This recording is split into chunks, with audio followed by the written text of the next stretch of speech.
Acoustic and बाकी guitar में basic क्या फ़र्क होता है? ये भी ऐसे विदाउट साउंड नहीं बजता है जय। इसका ऐसा है कि एक तो हैवी होता है, फुल सॉलिड बॉडी है, full it is very much heavier than the acoustic. तो this is a 12 string guitar. इसमें 6 के बदले 12 स्ट्रिंग्स है, तो ये बजने में एकदम लाउड बजता है, काफ़ी लार्जर देन लाइफ साउंड है इसका।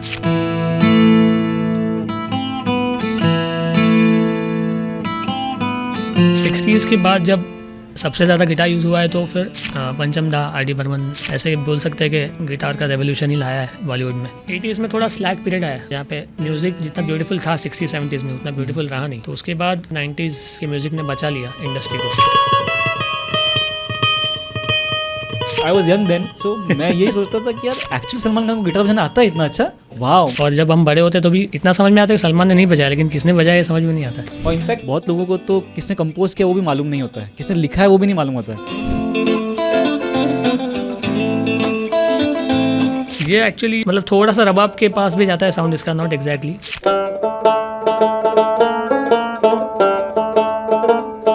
मतलब ऐसे बोल सकते हैं कि पहले मैं गिटार बजाता था, अब मैं म्यूज़िक समझता हूँ, प्रॉपर म्यूज़िक बजा सकता हूँ। गिटार और म्यूज़िक बहुत अलग अलग चीज़ है, लेकिन असली म्यूज़िक जो चल रहा है ना, ये तो आपको कोई परफॉर्मिंग आर्टिस्ट ही बता सकता है जो सच में परफॉर्म कर रहा है आज की डेट में। How is the earning in music? अपना 9 to 5 जॉब नहीं है ना, अपना mind should be free to make music या फिर टू प्ले म्यूज़िक। अगर मेंटली अगर आप कंपेयर करो, अरे मेरा दोस्त मेरे साथ था, उसने घर ले लिया 2 BHK या फिर उसने गाड़ी ले ली बड़ी, अपन तो बाइक ही चला रहे, अगर ऐसा अगर माइंडसेट होगा तो आप नहीं कर पाओगे।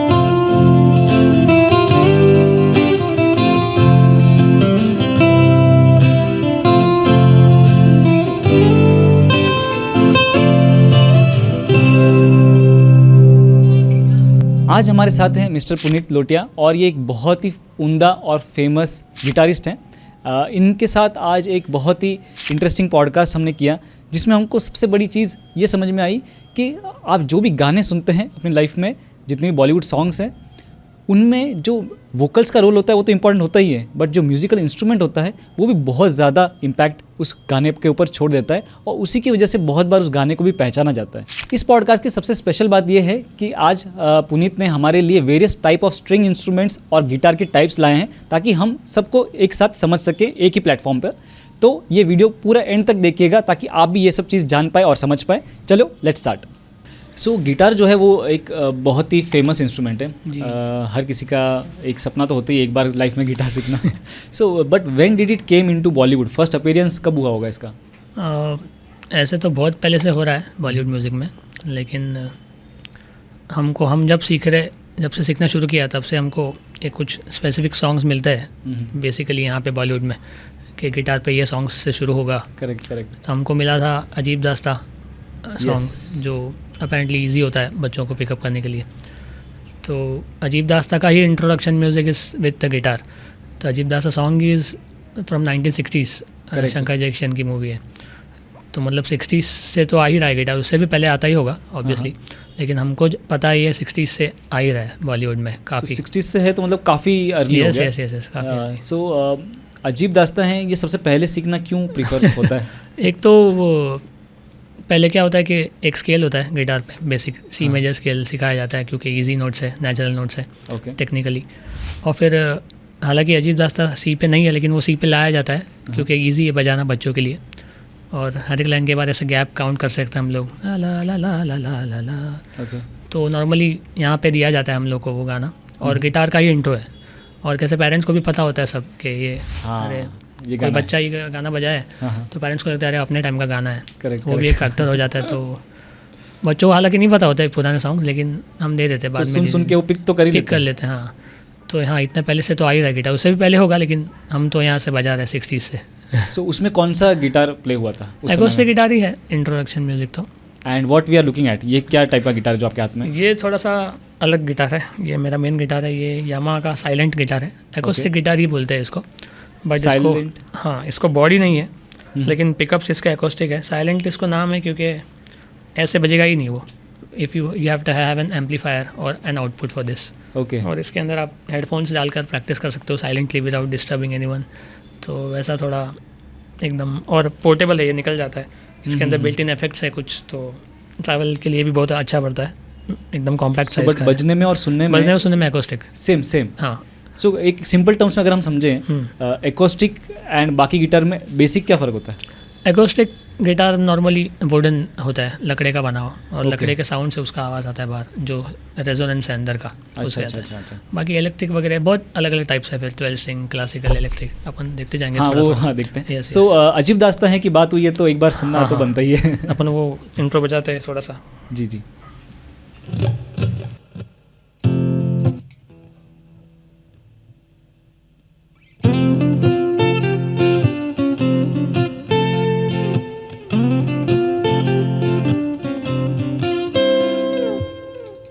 तो ये इंट्रो है। इसके बाद बड़ा सा स्ट्रिंग सेक्शन आता है शंकर जयकिशन का, बहुत बड़ा इंट्रोडक्शन है। पहले बड़े बड़े इंट्रोडक्शंस होते थे सॉन्ग्स में, करेक्ट। और फिर उसके बाद लता दीदी का सॉन्ग स्टार्ट होता है, इससे स्टार्ट होता है गाना। अच्छा। सो जैसे आप बता रहे हो यही पहले सिखाया जाता है, सो ये वाला पोर्शन को मास्टर करने में कितना समय लगता है? वो तो अभी हर एक का इंडिविजुअल है पिकअप, ऐसे हमको ये पहले सिखाया गया है। अलग अलग टीचर का कोई इंग्लिश सॉन्ग होगा, कोई हैप्पी बर्थडे भी देता है, मतलब जैसे टीचर अलग अलग होते हैं। हमको हमारे सर ने ये पहले सिखाया, तो हम भी हमारे स्टूडेंट्स को ये सिखाते हैं पहले। तो किसी को ज़्यादा टाइम, किसी को कम टाइम, कोई एज फैक्टर, ऐसा कोई लर्निंग का ये नहीं है टाइम कितना लग सकता है। घर पे आप प्रैक्टिस करो, उसके ऊपर है।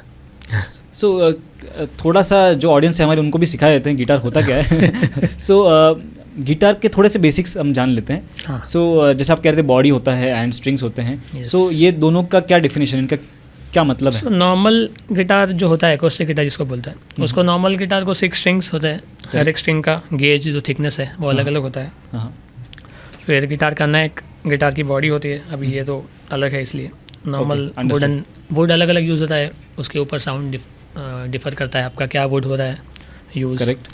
और एंड इसमें फ्रेट्स जो हैं वो कितने होते हैं? अभी ये भी अलग अलग है, 20, 22, 24, हाईएस्ट 24 हो सकता है, उससे भी ज़्यादा आजकल तो बहुत कुछ अलग अलग आ रहा है। लेकिन एक 12 फ्रेट्स का जो होता है स्टैंडर्ड, उसके ऊपर थोड़े से फ्रेट्स होते हैं 22, 24, जितना आगे आप जा सको। बॉडी भी अलग अलग होती है। करेक्ट। सब डिपेंड करता है अलग अलग टाइप का, लेकिन इसको फ्रेट्स बोलते हैं, रेक्टेंगल बॉक्सेस को। करेक्ट। इसको प्लेक्ट्रम जिससे हम बजाते हैं, पिक या प्लेक्ट्रम बोलते हैं। तो यस, ये बेसिक स्टाइल है अपना बॉलीवुड में। सो लेफ्ट हैंड से हम क्या करते हैं? दबाते हैं। और राइट हैंड से, ये ब्रिज है गिटार का, ब्रिज पर रखते हैं फिंगर, कोई नहीं रखता है, कोई नीचे। राइट हैंड से हम जो स्ट्रिंग यहाँ पे दबा रहे वही प्ले करते हैं। तो फिर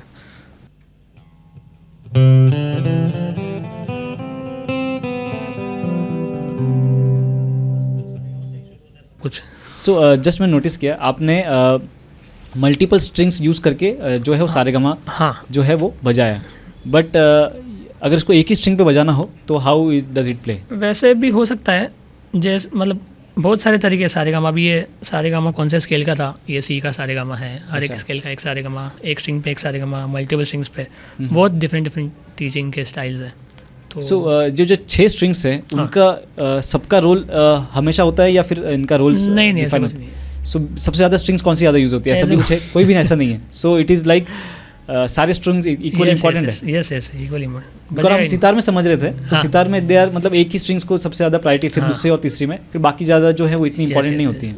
नहीं, इसमें सब अभी सिंगल नोट जब बजा रहे तो लीड, और एक साथ सब स्ट्रिंग मिलाकर बजा रहे तो उसको कॉर्ड बोलते हैं। तो कॉर्ड के लिए भी नेसेसरी है कि 2 या 2 से ज़्यादा नोट्स एक साथ बजे हारमोनी में। अच्छा। तो इसमें तो सब ही चाहिए हमने, वो 6 के 6। सो गिटार में थोड़ा सा और समझेंगे जब और टाइप की गिटार हम लेंगे।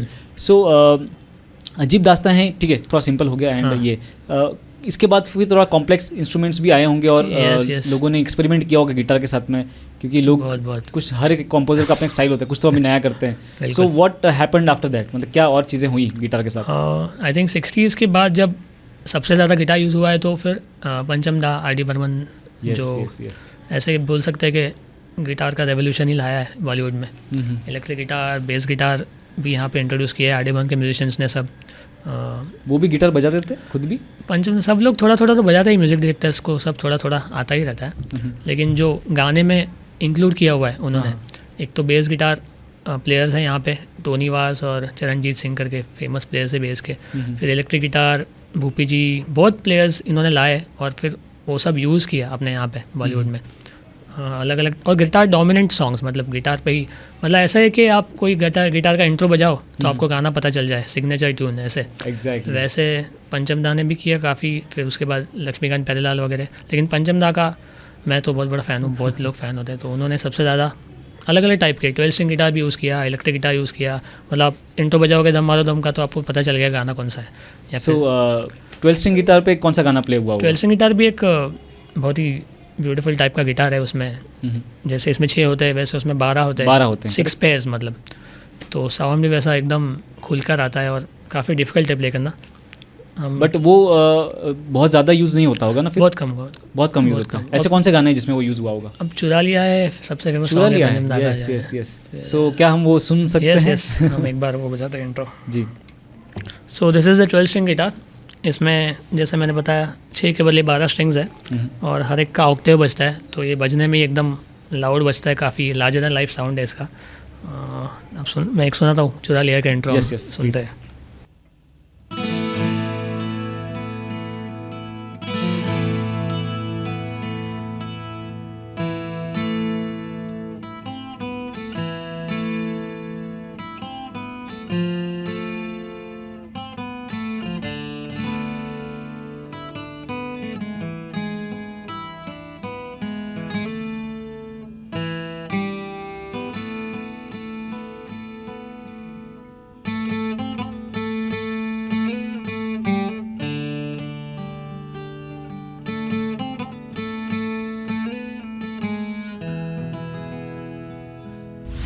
सो ये जो 12 स्ट्रिंग्स है इसमें से बाकी स्ट्रिंग्स का काम क्या है एग्जैक्टली?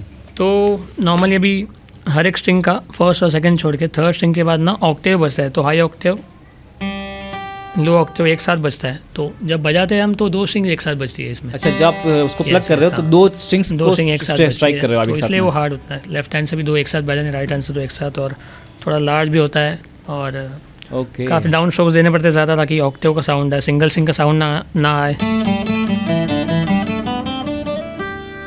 तो सॉन्ग्स पुराने सॉन्ग्स में काफ़ी ये यूज़ हुआ है, पंचम दा के क्या यही प्यार है वगैरह, या फिर जगजीत सिंह के गज़ल्स में काफ़ी यूज़ होता है वो सब।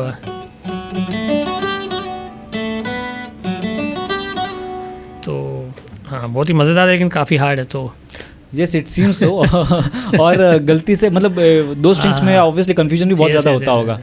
एंड आप बता रहे थे कि हैवी भी बहुत है। हैवी भी होता है, हार्ड टू मेंटेन होता है क्योंकि इतने स्ट्रिंग्स है, एक भी टूट गया तो आपको फिर नया लेके वो बहुत कम लोग अभी ये रखना प्रेफर करते हैं। It will be expensive also, right? हाँ वो तो जैसे लेंगे कंपनी इसका, लेकिन हाई मेंटेनेंस है तो लोग रखते नहीं आजकल, ये काफ़ी रेयर हो गया अभी। सो पुनीत, अब हम कौन सा गिटार देख रहे हैं एंड इसके बारे में कुछ बताइए। ये अब हम देख रहे हैं इलेक्ट्रिक गिटार। तो ये भी काफ़ी यूज़ हुआ है और होते ही आ रहा है, बॉलीवुड में नहीं पूरा दुनिया में। इसके भी बहुत सारे टाइप्स है। ये है फेंडर का स्ट्रैटोकास्टर जो वर्ल्ड का सबसे फेमस गिटार है। मतलब सब गिटारिस्ट के पास एक स्ट्रैटोकास्टर होना चाहिए, ऐसे टेक्निकल है थोड़ा लेकिन। तो ये अकूस्टिक से मैं थोड़ा इंटरप्ट कर रहा हूँ, अकूस्टिक से इस पे आना मतलब ऑब्वियसली अकूस्टिक ही पहले आया होगा। सो ये कैसे आया और इसकी नीड क्या है? इसकी नीड तो ऐसे कि ये भी ऐसे विदाउट साउंड नहीं बजता है, इसको भी स्पीकर और आउटपुट ही चाहिए होता है। इसका ऐसा है कि एक तो हैवी होता है, फुल सॉलिड बॉडी है, it is very much heavier than the acoustic. लेकिन इसका ऐसा है कि आप जितना चाहिए वॉल्यूम दे सकते हो लार्ज क्राउड्स के लिए। एग्जैक्टली, बड़े कॉन्सर्ट्स में देखना है, कॉन्सर्ट्स में। और फिर इसके बाद इसमें साउंड्स बहुत निकले, क्लीन साउंड, फिर डिस्टॉर्शन निकला, श्रेडिंग निकला, मेटल साउंड्स निकला, बहुत कुछ इसमें, रॉक एंड रोल और बहुत निकला। मतलब फिर बॉलीवुड में आ गया, बॉलीवुड में डिस्टॉर्शन यूज़ किया, क्लीन गिटार यूज़ किया, क्लीन गिटार के पीसेस यूज़ किए। इंट्रोडक्शन म्यूज़िक इससे शुरू होता है, जैसे मैं बताया कि पंचम दा के सॉन्ग्स हैं, किसी भी सॉन्ग्स इंट्रो जब आजा का इंट्रो बज रहा है तो गाना शुरू हो रहा है। करेक्ट। तो बहुत इसमें भी 6 स्ट्रिंग्स ही होते हैं, राइट? इसमें भी 12 स्ट्रिंग वेरिएंट आता है। इसमें अभी सब आ गया है, 6, 8, 7, 12 अभी तो सब आता है, लेकिन 6 string this is the original 6 strings वाला। ये बजता कैसे बेसिकली, मतलब हाउ डज इट वर्क? बस इसमें पिकअप्स होते हैं अलग अलग टाइप के। हाँ। तो पिकअप्स में जो मैग्नेट होता है वो मैग्नेट से साउंड कैच करके इसको अच्छा मैग्नेट्स वो स्ट्रिंग्स को कैप्चर कर लेता है, जो भी साउंड होता है फ्रीक्वेंसी वो कैच करता है। पिकअप्स में भी बहुत प्रकार है, सिंगल कॉइल, हमबकर, डबल कॉइल, तो अलग अलग टोन, बहुत कुछ है इसमें। तो टेक्निकल है ये, और ये नेवर एंडिंग है दुनिया। सो जो ट्यूनिंग करने का तरीका है वो भी अकॉस्टिक जैसा ही है। इसमें क्या सेम है, लेकिन इसमें भी फिर बहुत अलग अलग ट्यूनिंग्स आए, लेकिन स्टैंडर्ड ट्यूनिंग अकॉस्टिक का है, वैसा सेम इलेक्ट्रिक का होता है स्टैंडर्ड। इसके जो स्ट्रिंग्स हैं वो कितनी अलग होती है अकॉस्टिक से? स्ट्रिंग्स डिफरेंट होती है, everything is different. Yes, strings का मटेरियल और गेज अलग अलग होता है इसका। ओके। एकोस्टिक से काफ़ी अलग होता है, लेकिन बाकी सब सेम, जो बेसिक कॉन्सेप्ट है वो सेम है गिटार बजाने का। वैसे जो बेसिक स्ट्रिंग्स होती हैं ये बनी किससे होती हैं? अब ये स्टील स्ट्रिंग है, फिर नायलॉन की होती है अलग गिटार पे, इस पे तो स्टील होती है, स्टील स्ट्रिंग। एंड हम जो अकोस्टिक देख रहे थे वो भी स्टील स्ट्रिंग ही देख स्टील रहे थे। स्ट्रिंग, हाँ, अपन ने जो पहले देखा था वो steel string acoustic. Okay okay okay. So electric guitar Bollywood में पहले से आया था कि उसको वक्त आने में वक्त लगा? नहीं, सब पहले से ही है ये भी, लेकिन मैंने कहा कि प्रोमिनेंटली हमको सुनाई दिया आफ्टर आई थिंक 60s के बाद पंचम दा या फिर। अच्छा, सो पंचम दा also experimented with electric guitar also? सबसे ज़्यादा आई वुड से। जैसे ये सब आप बजाओगे तो डायरेक्टली आपको याद आ जाएगी पंचम दा की।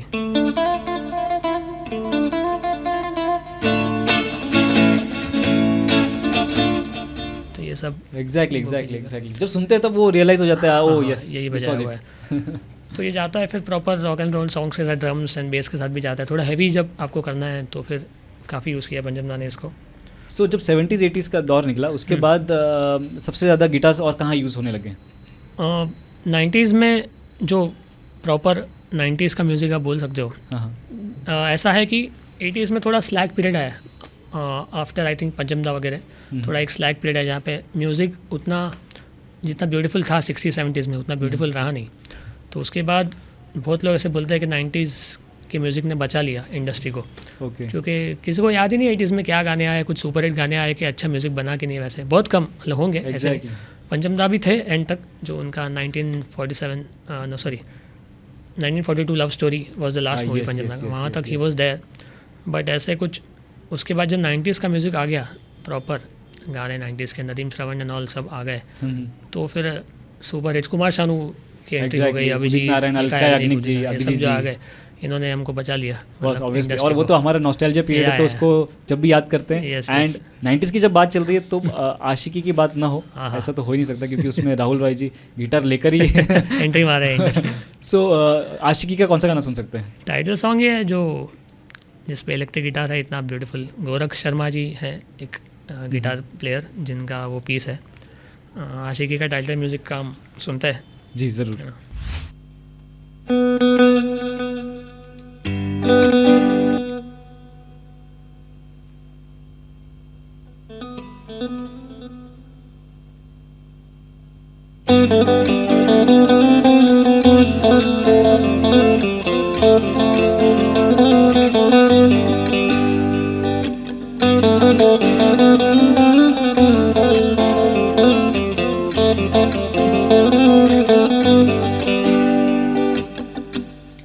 सो 90s की बात तो ऐसी है कि वैसे तो बहुत ज़्यादा फिल्म्स ऐसी थी जिसमें म्यूज़िक फर्स्ट था, मतलब सारे गाने जो हैं वो एल्बम जैसे हिट होते थे एंड फिर लोग देखने जाते थे। बट आशिकी का तो अलग ही क्रेज़ है, क्रेज़ हो गया था वो जब आए सब गाने सुपर हिट, और कुमार शानू की जो एंट्री हुई थी, और मतलब ऐसा होता था कि पूरा पिक्चर के जितने भी गाने एक ही सिंगर गाएगा। अब तो वैसे नहीं होता है ना, सब गाने एक ही सिंगर गाएगा, ऐसा होता था पहले।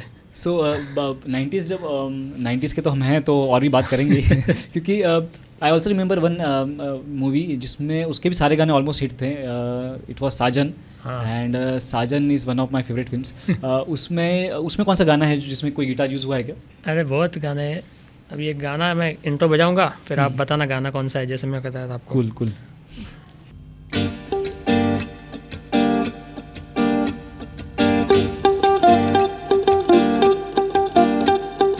देखा है पहली बार।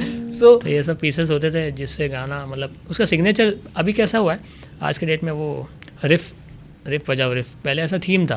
थीम बजा दिया ये गाने का, तो गाना का पहचान यही है कि आप जैसे आपने गा दिया, इतना सही छोटा पीस है लेकिन उसी से उसकी पहचान गाने की निकलती है। तो ऐसा होता है। एंड अब तक मैं जितने भी गाने सुन रहा हूँ उससे एक तो समझ आ गया कि स्टार्टिंग में ही गिटार हमेशा बजाया जाता है उसका बाद में इतना इंपॉर्टेंस पता नहीं, आई डोंट नो। ऐसे इंटरल्यूड्स में भी होते हैं यूज़, जैसे कि म्यूज़िक पीसेस होते थे, म्यूज़िक 1 म्यूज़िक 2, पहले तो 60s 70s में म्यूज़िक 3 म्यूज़िक 4, बाद में धीरे धीरे हम 2 अंतर पे आ गए, तो music 1 music 2।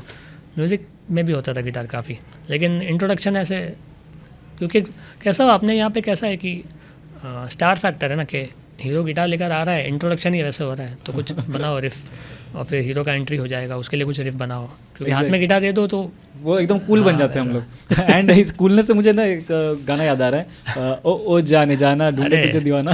So I was young then, सो मैं यही सोचता था कि यार एक्चुअली सलमान खान को गिटार बजाना आता है इतना अच्छा, वाह। मतलब देन वी डिडंट नो कि पीछे से कोई और भी बजा रहे हैं, हम वो सिर्फ एक्टिंग ही कर रहे हैं। तभी तो वायर भी नहीं लगता था गिटार में, बीच पे लेके भाग रहा है गिटार, आपने वो लग रहा है। Exactly.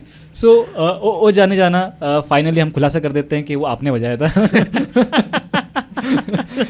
So can we hear that? लेकिन एकदम ही बहुत ही मतलब अपने टाइम का सबसे फेमस आइकॉनिक पीस ये बोल सकते हैं। एग्जैक्टली क्योंकि वो इतना फेमस हो गया था तभी कि सबको गिटार सीखना है, किस पीस की वजह से गिटार सीखना है ऐसा भी होता था। हमको तो तभी वैसा हो गया था कि ये पीस बजाऊंगा जब सीखूंगा तभी लगता था कि सब इजी है, इतना इजी है नहीं हालांकि। उस पर भी हम आएंगे, लेकिन जी। हम वो पीस ज़रूर सुनना पसंद तो करेंगे 100%।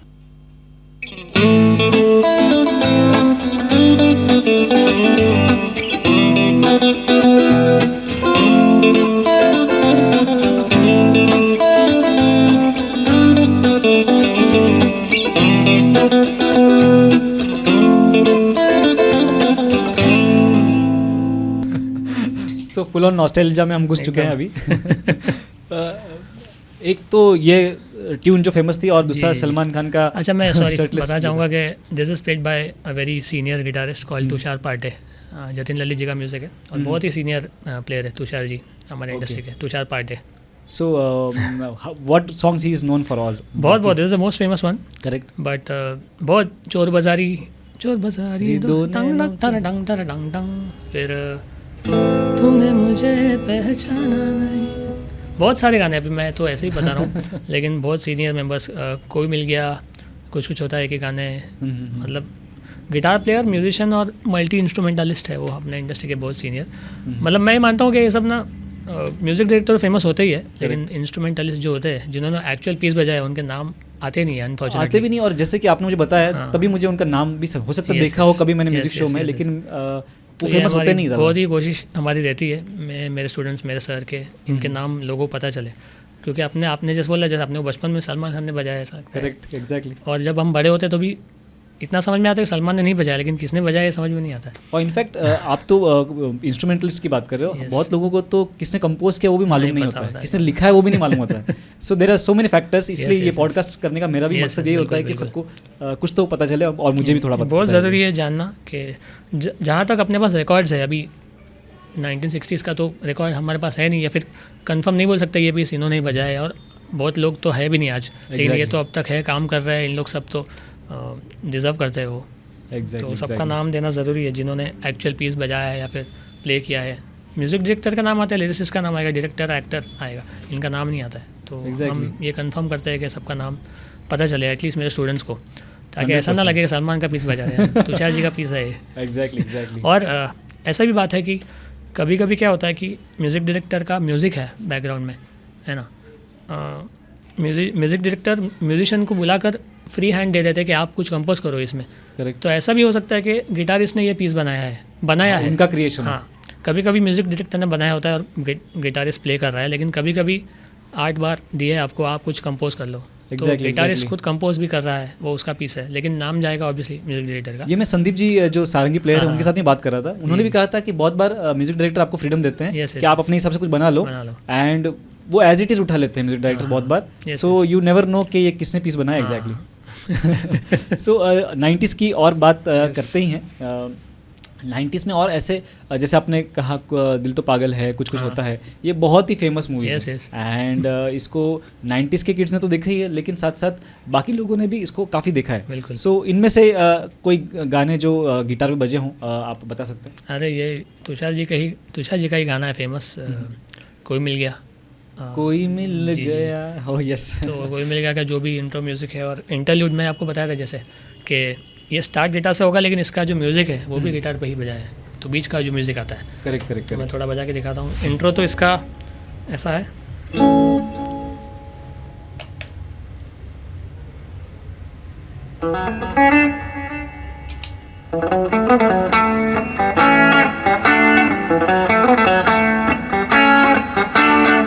तो ये इंट्रो है। करेक्ट। और उसके बाद जो बीच का म्यूज़िक बजा है वो भी हम चेक करते हैं।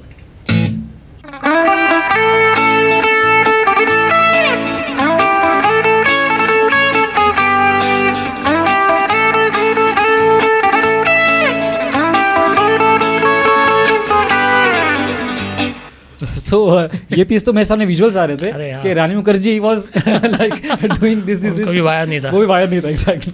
So this was a really good point हाँ। कि जो क्रिएट कर रहा है इस म्यूजिक को उसको एक्चुअली पहचानना कितना ज़्यादा ज़रूरी ज़रूरी है, बहुत ज़रूरी है। This is very very important. So Dil To Pagal Hai तो इट इज़ हाँ, वाज एन अमेजिंग। तो दिस वाज कुछ कुछ होता है और दिल तो पागल है, तो ऐसा हमारे में ये था कि ये फेवरेट है वो फेवरेट है, एक ही साथ आया था दोनों। जी आपका कौन सा फेवरेट है मैं सो पूछूंगा आपको। बेसिकली सो दिल तो पागल है इज़ माई पर्सनल फेवरेट। क्या बात मतलब है। मैं जब मेमोराइज हाथ करता हूँ मिलाइए उसको, पहले। मैं जब याद करने की कोशिश करता हूँ कि कौन सी मूवी, उस समय तो क्या बच्चे थे, समझ इतना या, नहीं या। आता था, सब फेवरेट ही होती थी क्योंकि थिएटर का एक्सपीरियंस ले रहे शाहरुख होते खान थे। है। But Dil To Pagal is my personal favourite because of the story, because of the roles and because of the Songs, music music. Obviously. So मैं आज भी इनफैक्ट मैं कुछ दिनों से, पिछले एक हफ्ते से दिल तो पागल है कि ढोलना क्या बात एंड है। दिल तो पागल है और वाह। अरे रे अरे यही गाने सुन रहा हूँ मैं। तो मेरा पर्सनल फेवरेट दिल तो पागल है। तो कुछ कुछ कुछ होता है वाले फैंस भी होते हैं, लेकिन शाहरुख खान ही है। यस यस और दिल तो पागल है का भी म्यूज़िक इतना famous larger and life music है, तो ये भी किसको नहीं पता, बहुत कम लोगों मतलब म्यूजिशियंस को पता है। उत्तम सिंह जी करके है जो बहुत ही फेमस यस यस, जिन्होंने गदर में भी आई जी, थिंक गदर म्यूजिक में। दिया है। तो सो दिल तो पागल में से क्या सुन सकते हैं हम? एक इंस्ट्रूमेंट मैं आपको बताना चाहूँगा जिसमें छोटा सा यूज़ है उसका दिल तो जी। पागल में। बैंजो इंस्ट्रूमेंट है उसमें यूज़ किया गया हम्म, है टाइटल सॉन्ग में। ये भी थोड़ा कम यूज़ हुआ है लेकिन एकदम डिफरेंट साउंड है। तो So, टाइटल yes. सॉन्ग में थोड़ा सा एक रिफ है, मैं आपको उस पर सुनाता हूँ। यस 100%। सो इसमें मेरे ख्याल से ये हिस्सा तो अगर ये छुपा दे तो गिटार ही लग रहा है। हाँ, हाँ। So what is this difference, इसमें क्या है? ये एक्चुअली अभी तो ये एकदम मॉडर्न, जैसे मैंने कहा मॉडर्न बैंजो है, टेनर बैंजो। ये ड्रम का स्किन लगा हुआ है, लेकिन अच्छा, yes. पुराने बैंजोस में तो वो चमड़ी लगता था, तो स्किन लगता था प्रॉपर। करेक्ट। तो उससे साउंड बहुत फ़र्क पड़ता है। अभी तो ये मॉडर्न है इसलिए अभी तो इसको पिकअप भी है, आप प्लग इन करके लाइव बजा लो। जैसे मैंने कहा ये एकदम मॉडर्न वर्जन ऑफ बैंजो हम लोग प्लेक्ट्रम से बजा रहे हैं। नॉर्मली ऐसे बजाया नहीं जाता है ये, और मैं प्लेयर भी नहीं हूँ बैंजो, लेकिन हम सिर्फ साउंड के लिए यूज़ करते हैं रिकॉर्डिंग में, लेयरिंग करने के लिए। गिटार, मैंडोलिन, बैंजो ऐसे अलग अलग लेयर्स। करेक्ट। और वेरी मतलब थोड़ा सा रबाब के पास भी जाता है साउंड इसका, नॉट एग्जैक्टली, लेकिन वैसे लोज मिलते हैं और थोड़ा रिवर्ब भी लगता है टोन इसका। जो अब रबाब की बात कर रहे हो आप, सो रबाब में कौन से गाने प्ले हुए हैं, कोई आइकॉनिक गाने हैं? रबाब में एक्चुअली बहुत सॉन्ग्स है बॉलीवुड के, मतलब इंट्रो और फिर म्यूज़िक, जैसे चप्पा चप्पा चरखा का इंट्रो है रबाब का, और फना का एक सॉन्ग है मेरे हाथ में, उसका इंट्रो है। ये सब भी जयंती होशर करके हमारे मल्टी इंस्ट्रूमेंट प्लेयर है इंडस्ट्री के, जयंती भाई ने ये सब पीसेस बजाए फेमस रबाब के। सो इस पे हम सुन सकते हैं, इस पे हम बजाते हैं हालांकि। तो चप्पा चप्पा का इंट्रो है जैसे इसी से शुरू होता है, फिर आप आइडेंटिफाई कर सकते हो गाना। Exactly. I think Maachis is by Vishal Bhardwaj and Gulzar sahab का मूवी माचिस का इंट्रो है।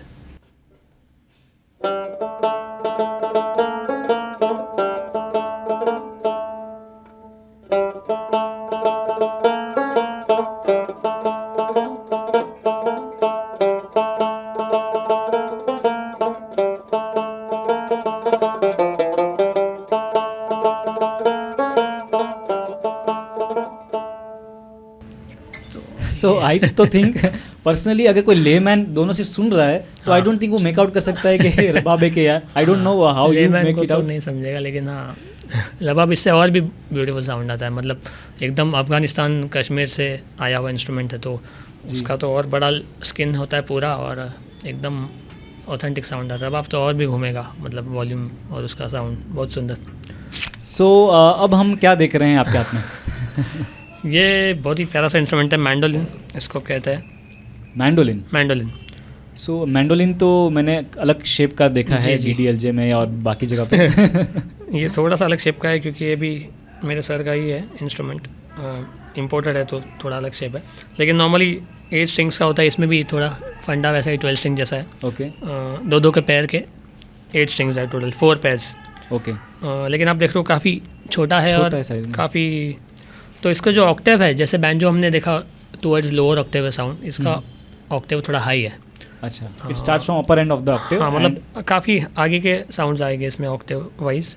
और मैंडोलिन बोलते ही आपको कौन सा गाना याद आता है, आप बताएं मुझे। सो मैंडोलिन में मुझे 2 गाने बहुत ज़्यादा याद आते हैं। एक तो DDLJ क्योंकि विजुअल्स है उसमें, Visuals लेकिन है। एक गाना जो मेरा बहुत बहुत ही ज़्यादा फेवरेट है. इट इज़ ये रातें, ये मौसम, अरे वाह, नदी का किनारा, क्या बात है. ये चंचल हवा. ये भी काफ़ी बहुत पहले से यूज़ हो रहा है इंडस्ट्री में. जी. ओल्ड सॉन्ग्स में ब्लैक एंड वाइट ज़माने से यूज़ हो रहा है मैंडोलिन, जी. क्योंकि मीठा साउंड है इसका भी और कट थ्रू हो जाता है साउंड. मतलब काफ़ी आपको सुनाई देगा कहीं से भी ऐसा साउंड है. तो ये रातें का थोड़ा सा मैं बजा देता हूँ. Sure sure, please please.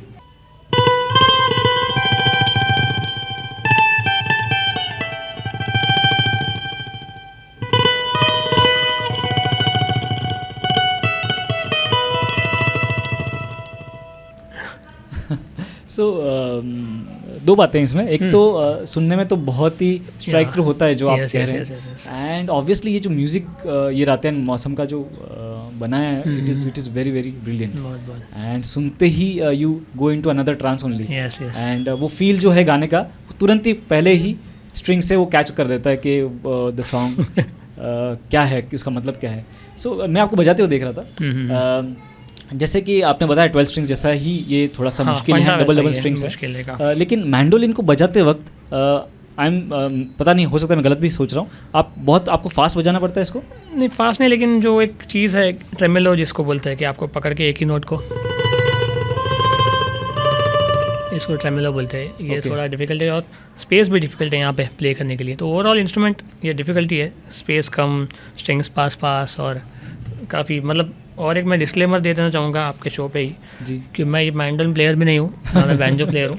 ये सब मैं, जैसे मैंने स्टार्टिंग बताया कि मैं अलग अलग साउंड्स से एक्सपेरिमेंट, ये सब लॉकडाउन में मैंने शुरू किया थोड़ा क्योंकि घर पे मेरा होम सेटअप है छोटा सा, और क्या करेंगे दिन भर. तो अलग अलग इंस्ट्रूमेंट्स के साउंड्स से लेयरिंग करके हम लोग कुछ सॉन्ग प्रोड्यूस ऐसे करने लगे जी. और ये सब मैं अपने सर के साथ जाता हूँ. मेरे सर है, मैंने उनका नाम नहीं लिया अब तक, मनीष कुलकर्णी.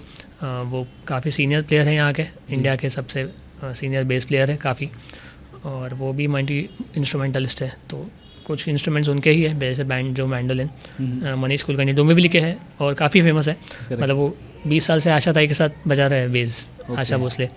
सोनू निगम के साथ world tour, US tour, Suresh Wadkar, फिर अभी रिसेंटली जावेद अली के साथ वो टूर करते हैं जी. तो उनके साथ मैं बहुत साल से सीख रहा हूँ, अभी 6-7 साल से मैं उनके साथ सीख रहा हूँ. मतलब वो उनके पास टाइम नहीं होता है ऐसे लेकिन वो उनके साथ रहता हूँ, तो देख के मैं सीखता हूँ कि कैसे लेयरिंग होते हैं सॉन्ग का जी. बहुत कुछ उन्होंने सिखा है कि प्रॉपर एक गाना कैसे बनता है स्टार्ट टू एंड. अपन सिर्फ सुनते हैं गाना, उसके पीछे कितने पैसे और कितने मेहनत जाती है, कितने लोगों की, ये सब मैंने फर्स्ट हैंड देखा उनके साथ रह के. बैक स्टेज आशा था कि रिहर्सल चल रहा है तो हम बैक स्टेज खड़े, या फिर रिकॉर्डिंग स्टूडियो, सबसे छोटा स्टूडियो से लेके YRF यशराज स्टूडियो, सबसे बड़ा स्टूडियो में उनके साथ गया हूँ. बहुत बड़ा उनका हाथ है जो भी मैं करता हूँ उसके पीछे, और ये सब सीखते रहता हूँ. तो हमारे इंडस्ट्री में काफ़ी बहुत टाइम से यूज़ हो रहा है. जैसे मैं कहा कि ब्लैक एंड वाइट ज़माने से यूज़ होता है, शंकर जयकिशन से भी पहले से जी. तो जैसे घर आया मेरा परदेसी है, डेविड करके बहुत सीनियर मैंडोलिन प्लेयर थे, डेविड सर जी. उसके बाद परशुराम हल्दीपुर, लक्ष्मीकांत प्यारेलाल जो ड्यू है म्यूज़िक डायरेक्टर, उनमें से लक्ष्मी जी मैंडोलिन प्लेयर थे, बहुत ही फेमस, ये भी लोगों को पता नहीं है. फिर उसके बाद जयंती भाई वगैरह जो है वो मैंडोलिन प्लेयर्स है बहुत सीनियर. किशोर देसाई सर है जिन्होंने बहुत लता दीदी के सॉन्ग से लेकर अब तक बजाया है जी. और न्यू एज में भी अभी काफ़ी प्रदीप सेन गुप्ता जी है, तापस रॉय है, ये सब अभी बजा रहे हैं. तो बहुत ही डिटेल्ड इंस्ट्रूमेंट है. मतलब ऐसा नहीं है कि गिटार बजाया तो मैंडोलिन आ गया, वैसे बिल्कुल भी नहीं है. तो ये डिस्क्लेमर मैं आपको दे रहा हूँ सिर्फ. सो डिस्क्लेमर हमने एक्सेप्ट कर लिया आपका. सो मैंडोलिन की बात कर रहे हैं तो DDLJ की बात न करें, ऐसा हो नहीं सकता. बहुत ही फेमस, जैसे मैंने कहा कि ट्यून हो गई, वो एक ही थीम सब जगह चल रही है, लेकिन इतनी फेमस हो गई कि उससे वो इंस्ट्रूमेंट फेमस हो गया. तो एग्जैक्टली थोड़ा सा मैं आपके लिए वो थीम बजाता हूँ.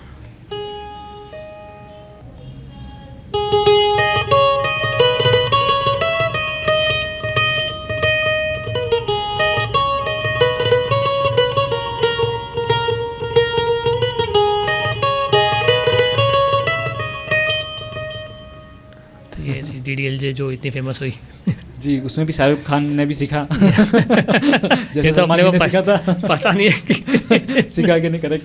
सो मैंडोलिन की और क्या खास बात है, और इसमें why it is difficult as you're saying?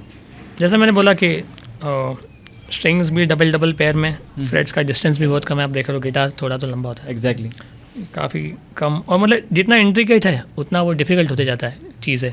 तो साउंड निकालना इसमें से और मीठा साउंड निकालना, मतलब ऐसे बजा तो कोई भी लेगा, मीठास होनी चाहिए प्लेइंग में आपको, मतलब वो सुनते ही आपको लगना चाहिए कि मीठा लग रहा है। जैसे बहुत सारे गाने हैं अभी भी, संडे से आते हैं एक सॉन्ग है जिनका इंट्रो भी आप सुनोगे तो फिर उसमें लग जाएगा कि अरे वाह क्या मीठा है गाना। तो उसमें भी मैंडोलिन प्ले हुआ है, बीच में इंटरल्यूड्स में भी है, और थीम जो मेन है थीम में भी बजाया हुआ है जी। और सो क्या हम वो भी सुनते हैं जी।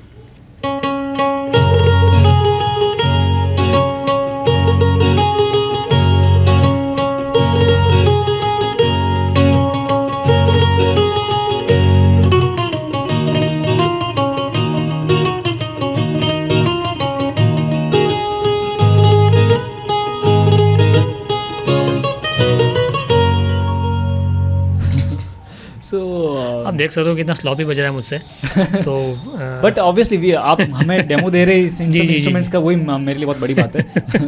सो obviously it sounds amazing and सारे गाने जो निखर जाते हैं स्ट्रिंग इंस्ट्रूमेंट से, it is just amazing to hear. Yes. तो जैसे मैंने कहा कि लेयरिंग काफ़ी कर सकते हो आप गिटार के पीछे। अब जैसे बैंजो बज रहा है, मैंडोलिन बज रहा है हाई पे, तो वही सेम चीज़ हम लो पे बैंजो पे बजा लेते हैं या फिर कोई और इंस्ट्रूमेंट पे बजा लेते हैं। Correct. और जो आप सुनते हो फाइनल लेयर्स होते हैं, काफ़ी लेयर्स होते हैं म्यूज़िक में, अपने को लगता है कि एक ही चीज़। मैंडोलिन में जब अगर आप सुन रहे हो तो 3-4 उसके लेयर्स बजते हैं कान में, तब जाके वो इतना इफेक्टिव होता है। जैसे कि संडे से आते में आपने बैकिंग इसका कहता है इसका ट्रैक, हाँ उसमें और भी, अब तो हम सिर्फ एक ट्रैक और एक मैंडोलिन बजा रहे हैं, लेकिन बहुत लेयर्स होते हैं ऐसे। जब आप तक पहुँचता है गाना तो काफ़ी कुछ होता रहता है अंदर। एग्जैक्टली, और काफ़ी मेहनत लगती है जैसे आपने कहा। So we are back to some kind of guitar वापस, ऐसा लग रहा है। सो इसके बारे में कुछ बताइए प्लीज़। तो ये भी गिटार ही है, this a nylon string classical guitar. तो एक्चुअल गिटार का जब इन्वेंशन हुआ था तो यही टाइप था, इसमें गट स्ट्रिंग्स होते हैं नायलॉन के। ओके। तो जब भी 15th सेंचुरी में गिटार का इन्वेंशन हुआ धीरे धीरे स्पेन में, और तो पहले नायलॉन स्ट्रिंग्स ही यूज़ होते थे, स्टील स्ट्रिंग्स काफ़ी लेट आ गए गिटार में। तो ये ओरिजिनल गिटार आप बोल सकते हो। एंड स्ट्रक्चर भी वही मेंटेन होता है? हाँ, स्ट्रक्चर तो वैसा ही है, सिर्फ स्ट्रिंग्स नायलॉन के हैं, गट के, और साउंड इसका और ब्यूटीफुल होता है। लेकिन वापस ये प्लेयर्स भी अलग होता है प्रॉपर, ये मोस्टली फिंगर्स से बजाते हैं, फिंगर स्टाइल गिटार है इसका। थोड़ा फ्रेटबोर्ड में साइज़ बड़ा होता है फ्रेटबोर्ड का, ताकि फिंगर्स इसके अंदर जा सके। सो फिंगर से बजाने का और इससे बजाने का बेसिक लॉजिक क्या है? ऐसा कुछ नहीं है, लेकिन स्टाइल है प्रॉपर, एक क्लासिकल का स्टाइल। फ्लेमेंको गिटार, नाखून का थोड़ा सा नाखून बढ़ा के अलग एक जॉनर हो जाता है फ्लेमेंको, जैसे आपने सेनोरिटा या फिर कुछ सुना होगा आपने, सिर्फ फिंगर्स से बजाते हैं लोग के।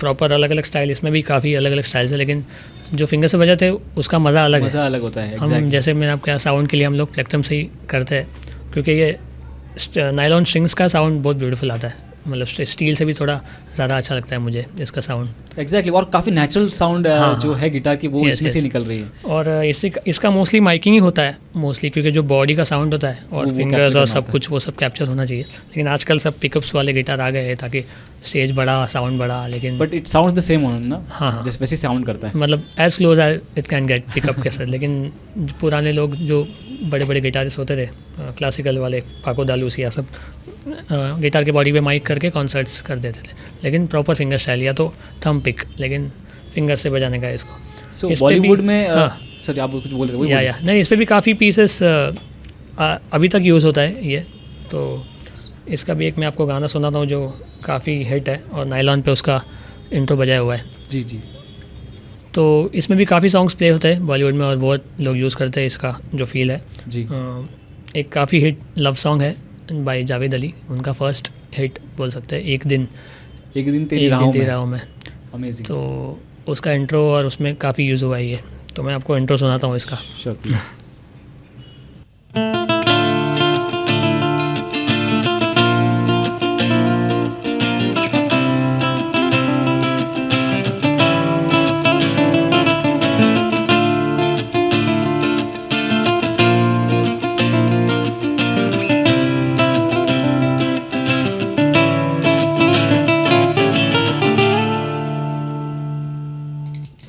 The thing you said before, जो कि काफ़ी जो ऑथेंटिक साउंड आती है दैट मतलब वो फील होती है exactly. भले आपको बहुत ज़्यादा म्यूजिक में नॉलेज भी नहीं है, yes yes, then too you can feel it काफ़ी। मैंने ऐसा नोटिस किया जो भी गट स्ट्रिंग्स है, इसको गट स्ट्रिंग्स बोलते हैं नायलॉन के जी। आई थिंक रबाब पे भी नायलॉन के स्ट्रिंग्स होते हैं, काफ़ी इंस्ट्रूमेंट्स पे जो गट स्ट्रिंग्स होते हैं उसका साउंड और मतलब फील आता है उसमें आपको अच्छा।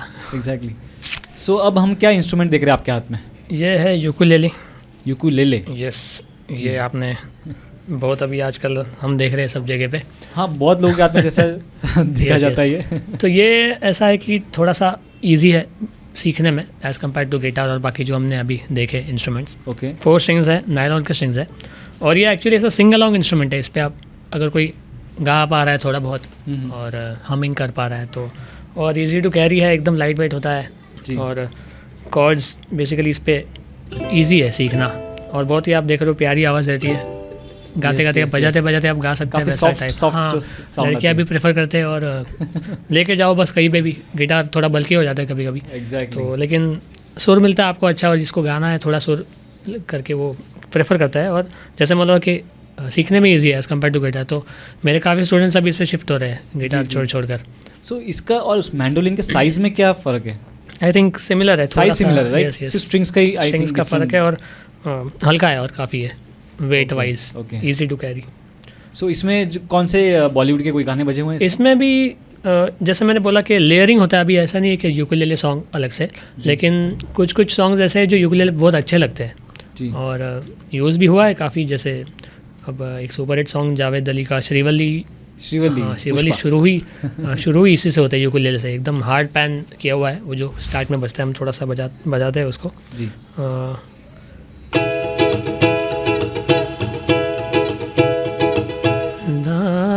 उसके बाद सारंगी आता है, फिर इंट्रो। तो ऐसे अभी इसको रिकॉर्ड करके उन्होंने प्रोसेस करके यूज़ किया है साउंड वैसा, थोड़ा सा सराउंड इफेक्ट, थोड़ा सा इफेक्ट किया है।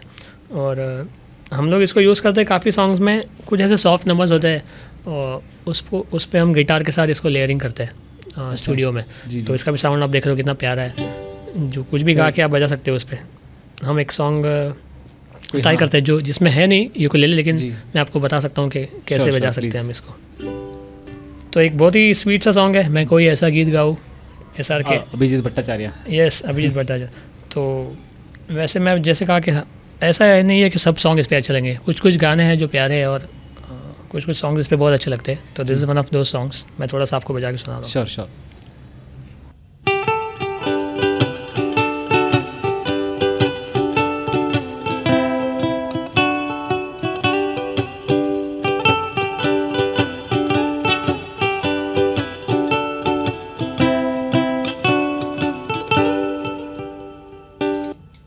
सो आप जब कह रहे हैं कि इंस्ट्रूमेंट सीखना थोड़ा आसान होता है कंपैरेटिवली, आपके स्टूडेंट्स भी ये प्रीफर कर रहे हैं। सो इसके बाद जब गिटार में शिफ्ट होना होता है तो मुश्किल तो कुछ तो आती होगी। फिर क्लास छोड़ देते लोग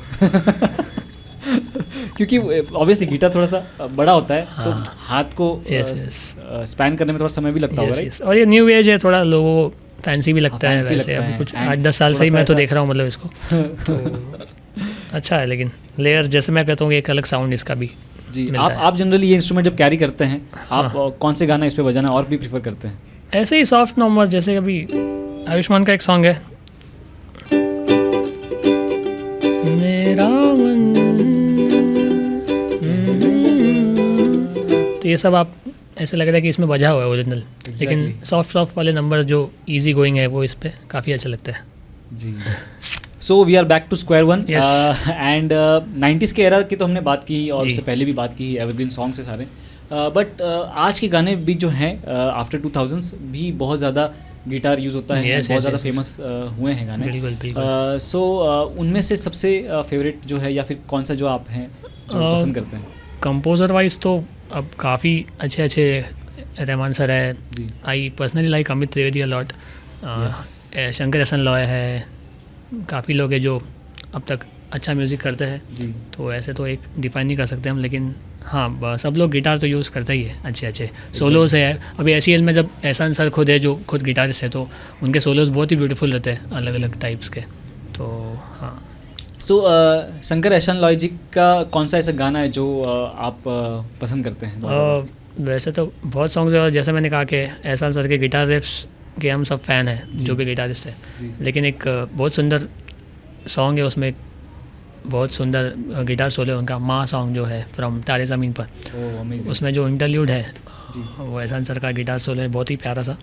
और एक मेरे सर हमेशा बात करते कि फास्ट बजाना मतलब अच्छा गिटार बजाना नहीं है, तो और हमेशा एग्जांपल देते हैं कुछ गिटारिस्ट का।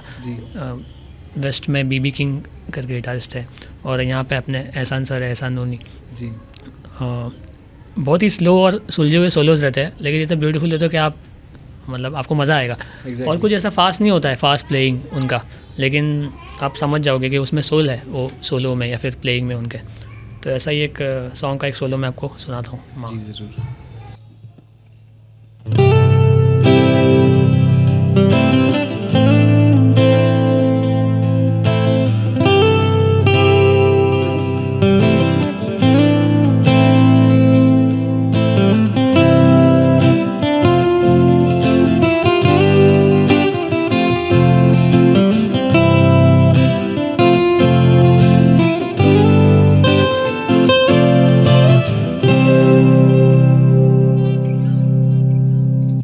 सो आप जो ग्रेस की बात कर रहे हैं, दैट इज़ मतलब जब स्लो गाने जब हम सुनते हैं तो बहुत ज़्यादा वो निखर के आता है। yes. एक ईच एंड एवरी नोट जो है वो समझ में आ रही है कि क्या हो रहा है उस गाने में। Yes, and this amazing. And आप अमित त्रिवेदी जी बात कर रहे थे, जी। उनके साथ आपका कैसा एक्सपीरियंस है और कौन से गाने जो हैं आपको उनके पसंद है? तो अमित सर के साथ मैंने थोड़ा काम भी किया है काफ़ी। मैं एक रेडियो स्टेशन पे as an in house guitarist play करता था, फीवर 104 FM और रेडियो नशा। तो काफ़ी बार उनसे मुलाकात हुई, और फिर वहाँ से वो मुझे ले जाते थे जब भी उनको कुछ प्रमोशनल अकम्पनीमेंट की ज़रूरत पड़ती थी, तो मुझे ले जाते थे साथ में जी। तो 2-3 मूवीज़ का जब प्रमोशन हो रहा था, इट स्टार्टेड फ्रॉम फितूर, और फितूर के बाद उड़ता पंजाब एंड देन डियर ज़िंदगी तक हम लोग मतलब बुलाते थे मुझे वो अमित सर। बहुत ही मेरे फेवरेट है, मतलब आई थिंक बहुत डिफरेंट म्यूजिक है उनका बाकी लोगों से। Exactly, and you can guess it out के या और जो लव सॉन्ग्स और उनमें उनकी बहुत ज़्यादा स्पेशलिटी है। Yes, it feels like completely getting into it. मतलब इनफैक्ट मेरा फेवरेट वन ऑफ द गाना है एक कुड़ी, जो आपने बताया उड़ता पंजाब से, क्या हम वो सुन सकते हैं? बहुत सुंदर। एक कुड़ी में भी एक गिटार का इंट्रोडक्शन है जी, और आज के एज के एक बहुत ही फेमस हमारे सबके फेवरेट गिटारिस्ट है, संजय दास नाम है उनका, बापी दा हम बुलाते हैं उनको। उनका ये गिटार सोलो है, तो मैं आपको सुनाता हूँ ये।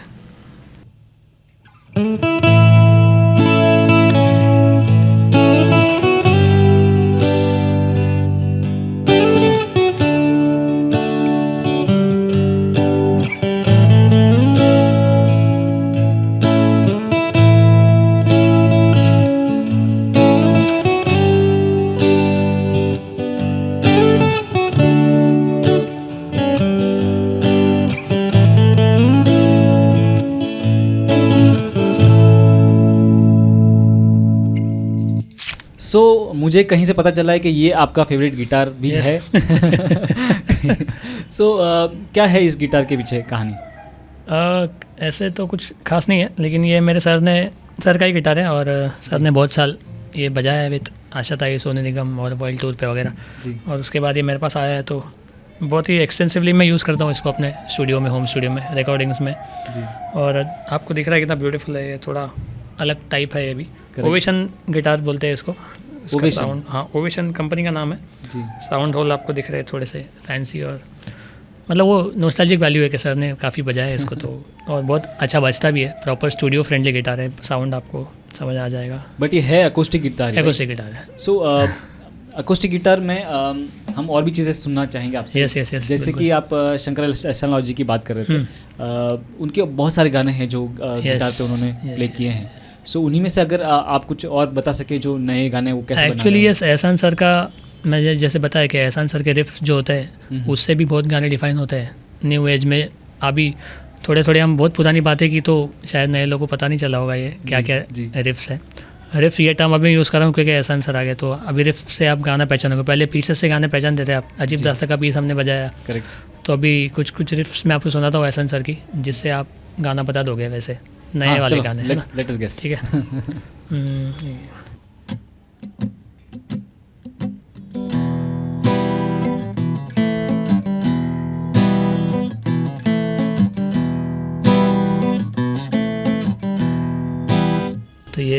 इज़ अगेन फ्रॉम तारे ज़मीन पर।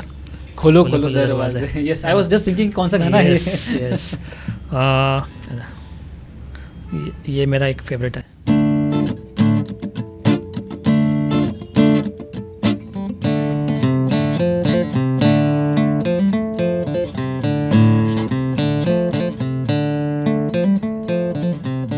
अगर मैं कहूँ और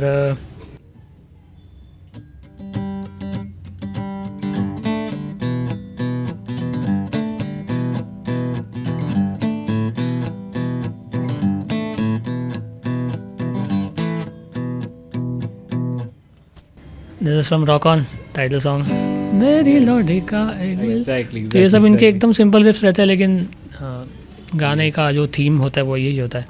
और भी लोग और एक मैं जब आया तब आप एक गाना गाते थे, ठीक है, वो भी सॉरी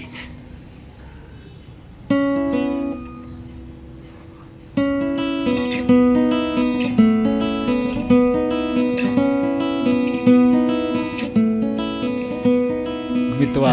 यस यस, ये तो याद आने था क्योंकि मैं गा रहा था या exactly. तो ये सब ऐसा आंसर है। अमेजिंग सॉन्ग, एंड ये लिखा भी बहुत खूबसूरती से बहुत गया है, खूबसूरत, yes. जीवन डगर में, प्रेम डगर में। सो आपके साथ जो ये सेशन आज किया है मैंने, उससे एक चीज़ बहुत ज़्यादा स्ट्राइक हो रही है मेरे दिमाग में कि जो ये रिफ्स हैं और ये गिटार के जो ये हैं हिस्से हैं पूरे गानों में, बॉलीवुड के गानों में, it plays so important part.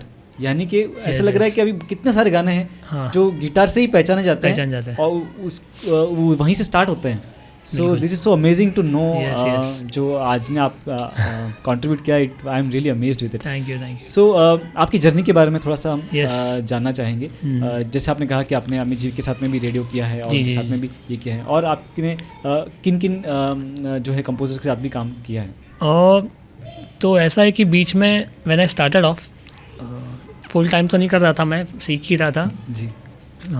Starting से स्टार्ट करने को काफ़ी लंबा हो जाएगा, लेकिन जो मेरा ऐसा ब्रेक बोल सकते हो, दैट वाज लाइक रेडियो से मुझे कॉल आया, एक मेरे दोस्त है, गिटार प्लेयर है, दो मिली के, सौरभ नाम है उनका, सौरभ भोंजल, के रेडियो में एक इंटरव्यू है किसी सिंगर का, तो 2 दिन के लिए आ जा, अकम्पनी करना है उनको जी। तब the singer was Shankar ji के लड़के, बड़े लड़के, सिद्धार्थ महादेवन एंड नीति मोहन, इन तभी वो भाग मिल्खा भाग आई थी मूवी, तो जिंदा और ये सब गाने थे टाइटल सॉन्ग। तो मैं गया और फिर हमने किया, सेशन किया एक रेडियो पे, कंपनी उनका इंटरव्यू होता है। तो होता है ऐसा है कि कोई मूवी रिलीज़ हो गई, उसके गाने आए, तो गाने प्रमोट करने के लिए the singer has to go to all radio stations Mumbai के, जो भी 5-6 इंपॉर्टेंट है जी। तो फीवर में मैं गया, फर्स्ट टाइम किया दोनों सिंगर्स के साथ, नीति मोहन के साथ भी किया, और फिर वहाँ का जो हेड था उनको पसंद आ गया मेरा प्लेइंग, तो वो बोले कि अब जो भी होगा तो आप ही आओगे ऐसे। तब I was working, I was not doing full time music, I was working with a logistics company. 5-6 साल मैंने 9 to 5 भी करा है मतलब।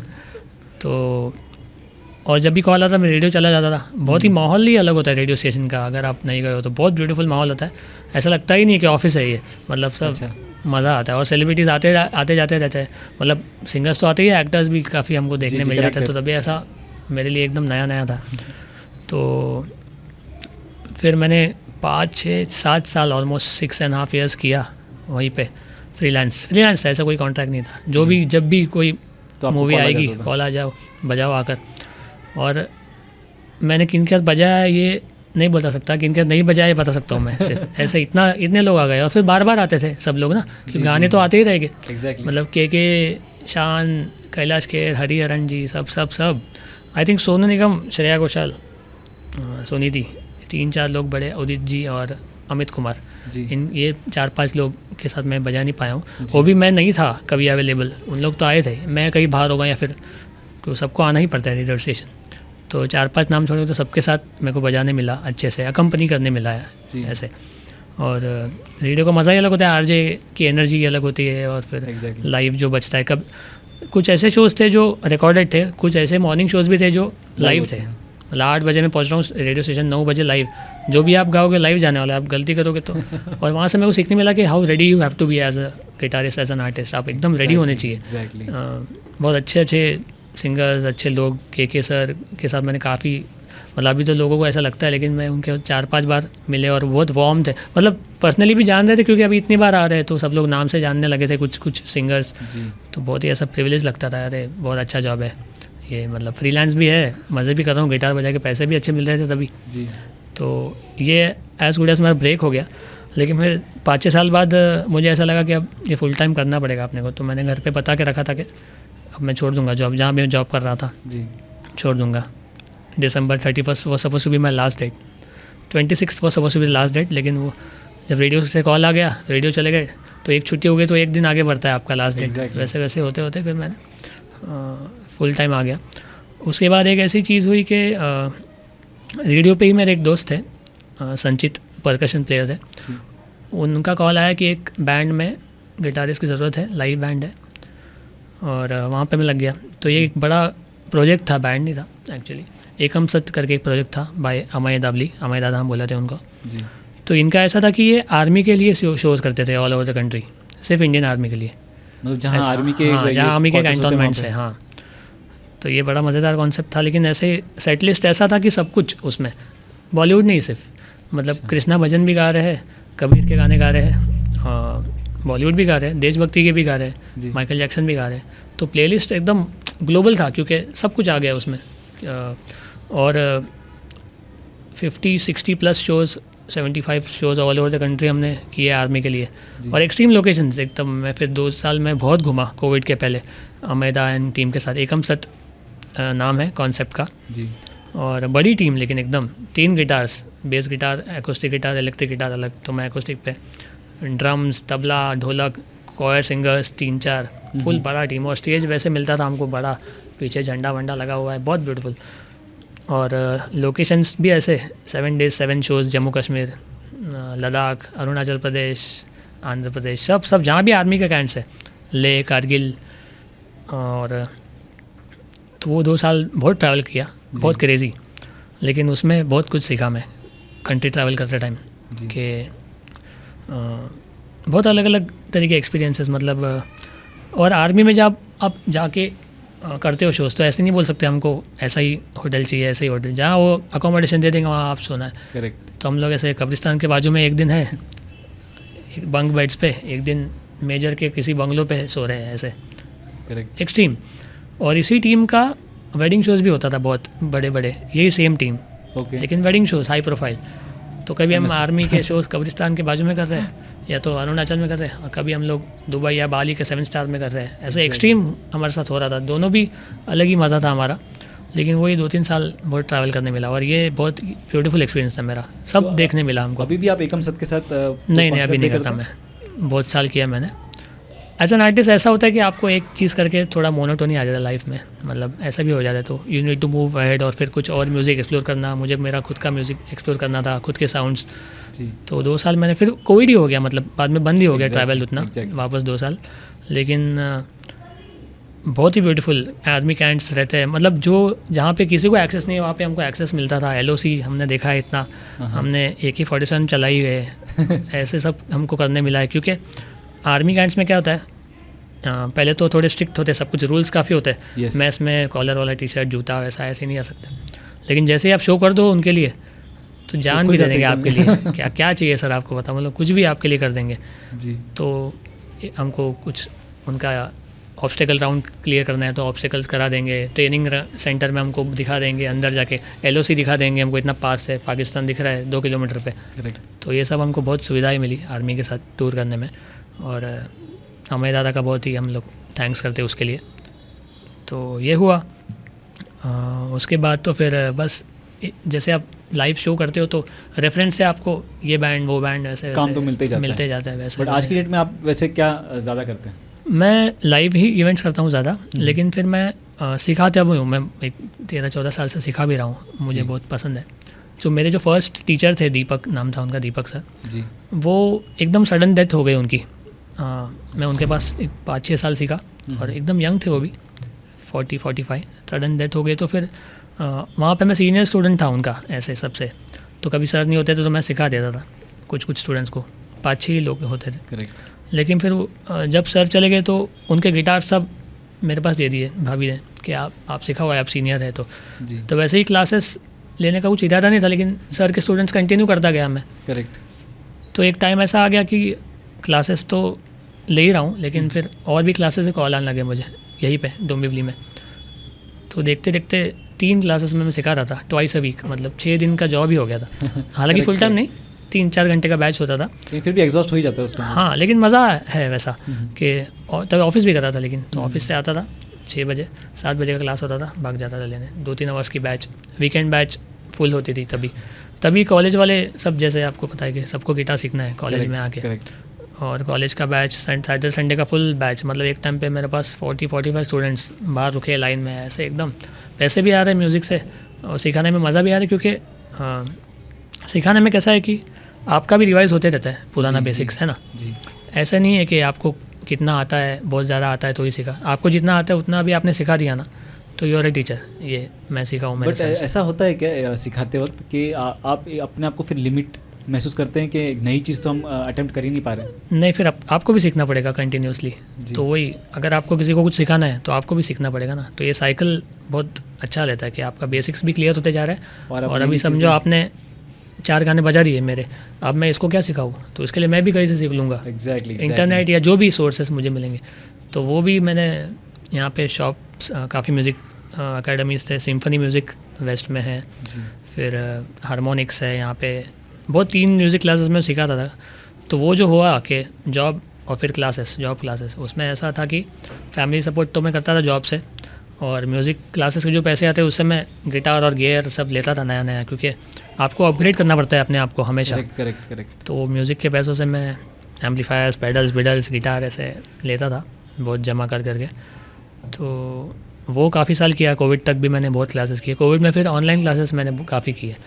मुझे ऐसा लगता ही नहीं था कि ऑनलाइन सीख मतलब मैं सिखा सकता हूँ, ऐसे मुझे पता नहीं था, क्योंकि अपन ओल्ड स्कूल है हम लोग, एकदम सामने बैठ के चाहिए, क्योंकि हमको सर ने वैसे सिखाया है सामने बैठ के। लेकिन फिर कोविड आ गया तो ऑनलाइन शुरू किया, तो वो बहुत ही चला। फर्स्ट वेव में तो इतना चला कि सबको ही कुछ एक्टिविटी चाहिए। एग्जैक्टली, घर पे बैठे हैं, गिटार पड़ा है तो कुछ तो करेंगे। तो उससे ऐसा हो गया कि ऑल ओवर द कंट्री में स्टूडेंट्स मिले, बाहर के भी मिलने लगे, लंदन के डॉक्टर्स या जो भी, दुबई, यूएस, यूरोप, अलग अलग टाइमिंग्स, और all over India, Delhi, Chandigarh, Dehradun. तो इसमें ऐसा हो गया कि मेरी काफ़ी दोस्ती बढ़ गई लोगों से जी। स्टूडेंट्स भी फ्रेंड्स हो जाते हैं मेरे घर पे ऐसा ही है कि स्टूडेंट्स भी फ्रेंड्स हो जाते हैं अगर लंबे टाइम तक आप सीख रहे हो तो जी। उसके बाद जब कोविड के बाद ऐसा हो गया कि मैं कहीं भी जाता हूँ इंडिया में, तो स्टूडेंट मेरा एक निकलता है एक एरिया में, फिर हम मिलते हैं, गेट टुगेदर करते हैं, उनके घर पे मज़े, मतलब ऐसा फैमिली हो गया, बिग फैमिली पूरा ऑल ओवर द कंट्री। बहुत अच्छे सिटीज़ में स्टूडेंट्स और दोस्त बन गए मेरे। और कोविड के बाद अभी बस जैसे मैं बताया था कि छोटा सा होम स्टूडियो सेटअप है मेरे घर पे, उस पर एक्सपेरिमेंट करके मैंने रिकॉर्डिंग वगैरह सीखा हम लोग ने। और मेरे घर पे दोस्त और काफ़ी लोग आके रिकॉर्ड करता है, एक्सपेरिमेंट करने मिला 2-3 साल, मुझे भी 2 साल कोविड के टाइम पे। और सर से मैंने सीखा कि गाना कैसे बनता है, फिर एक गाना मैंने बनाया खुद का ओरिजिनल सॉन्ग। क्या बात है। हाँ, वो रिलीज़ किया मैंने सब प्लेटफॉर्म्स पे। ऐसे ही मैं कंपोज करता नहीं हूँ, लेकिन एक गाना लिखा हुआ था तो मैं सर को बोला, सर कंपोज करते हैं हम, आप हेल्प करो। तो सर ने भी हेल्प की, सब दोस्त लोग ने हेल्प की, बाहर के आर्टिस्ट भी मैंने हायर किए बजाने के लिए। गुडविल अच्छा हो गया इतना साल इंडस्ट्री में मेरा, तो सब मेरे लिए आगे हेल्प करने। और एक गाना दोस्ती पर मैंने बना दिया और वो रिलीज है, मतलब ये भी करके देखा, सुन भी सकते हैं। वो मैंने गाया हुआ नहीं है, लेकिन आप वो यूट्यूब पे सुन सकते हो। एक दोस्त नाम है सॉन्ग का, एक दोस्त बाय पुनीत लोटिया।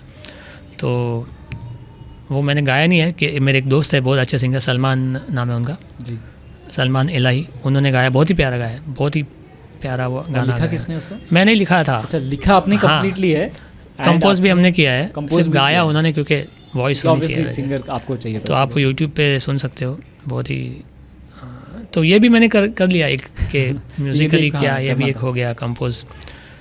और अभी एक मैं इंस्ट्रूमेंटल म्यूज़िक काफ़ी करता हूँ, क्योंकि मैंने इंस्ट्रूमेंटल काफ़ी सॉन्ग्स कवर किए कोविड में, बना कर अपने स्टाइल से, पुराने नए सब 90 से लेकर नए।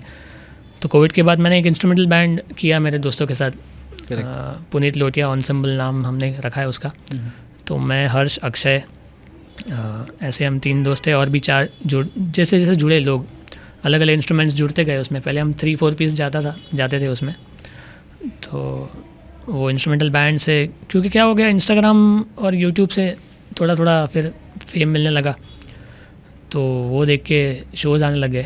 करेक्ट। तो इंस्ट्रूमेंटल सेट किया हमने और लाइव शुरू कर दिया। तो अभी वो 4 पीस का 7-8 पीस, अभी सैक्सोफोन, मैंडोलिन, ये सब नए नए इंस्ट्रूमेंट्स आ गए, तो अभी बड़ा बैंड है अच्छा खासा जी। तो हम इंस्ट्रूमेंटल भी करते हैं और सिंगर।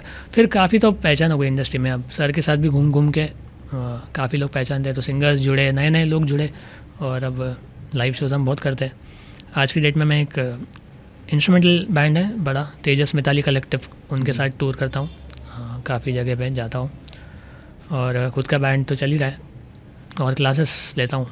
अभी मैं सिर्फ घर पे लेता हूँ सिर्फ, लेकिन कोविड के बाद जब सब क्लासेस ऑफलाइन बंद हो गए थे, ऑनलाइन होने के बाद फिर अभी सिर्फ मैं घर पे लेता हूँ वीकेंड्स पे। मतलब एक जो बच्चे आते हैं सैटरडे संडेज, उनको लेता हूँ जब मैं ट्रैवल नहीं करता रहता हूँ, और घर वाला बैच भी एकदम फैमिली है मेरा, तो ऐसा चल रहा है।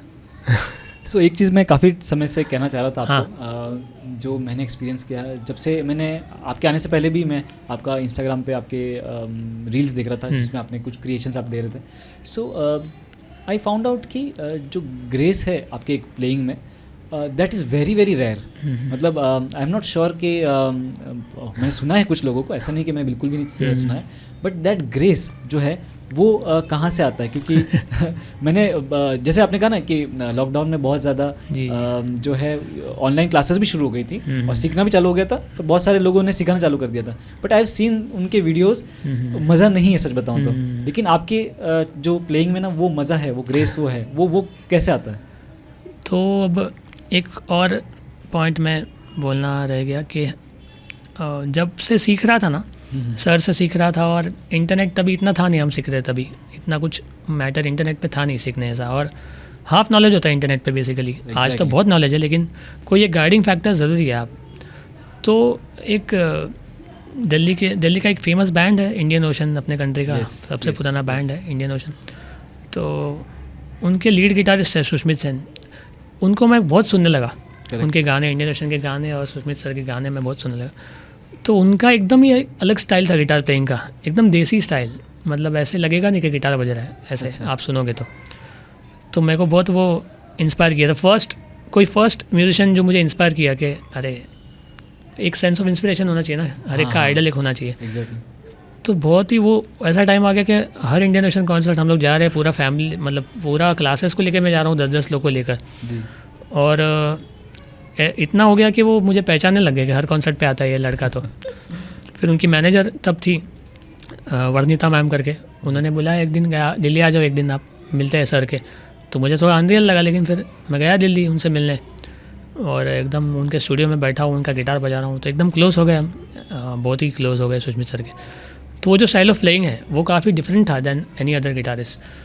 तो ऐसा हो गया कि हमारा तब एक छोटा बैंड हमने बनाया था, बॉम्बे ट्राइब नाम रखा था। मेरे 2 स्टूडेंट्स ही थे और लोग थे, 5 लोग थे हम। तो हम इंडियन ओशन के गाने ही कवर करने लगे, और एकदम अलग बैंड था। बैंड मतलब आज के डेट में क्या होता है कि electric guitar, keyboard, drums, band ऐसा, रॉक। लेकिन इंडियन ओशन का साउंड ऐसा था कि acrostic guitar, bass guitar, tabla और ड्रम्स।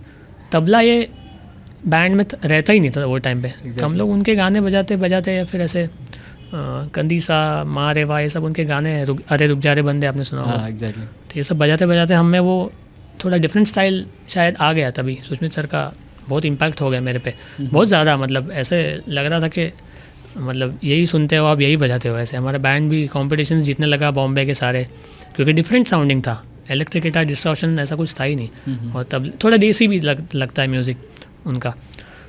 तो वो बहुत ही शायद मेरा इंस्पिरेशन रहा है इंडियन ओशन और सुष्मित सेन, तो शायद से हाँ। और फिर इंडी म्यूज़िक तो हम सुनते ही है, बाकी यूफोरिया है, लकी अली वगैरह सब। तो अब जैसे अपब्रिंगिंग आपका होता है, या फिर जैसे आप जो अलग का म्यूज़िक सुनते हो, जो लाइफ एक्सपीरियंस करते हैं, वो एक आर्टिस्ट के अंदर ही आ जाता है, फिर वो धीरे धीरे वैसा प्लेइंग हो जाता है उनका।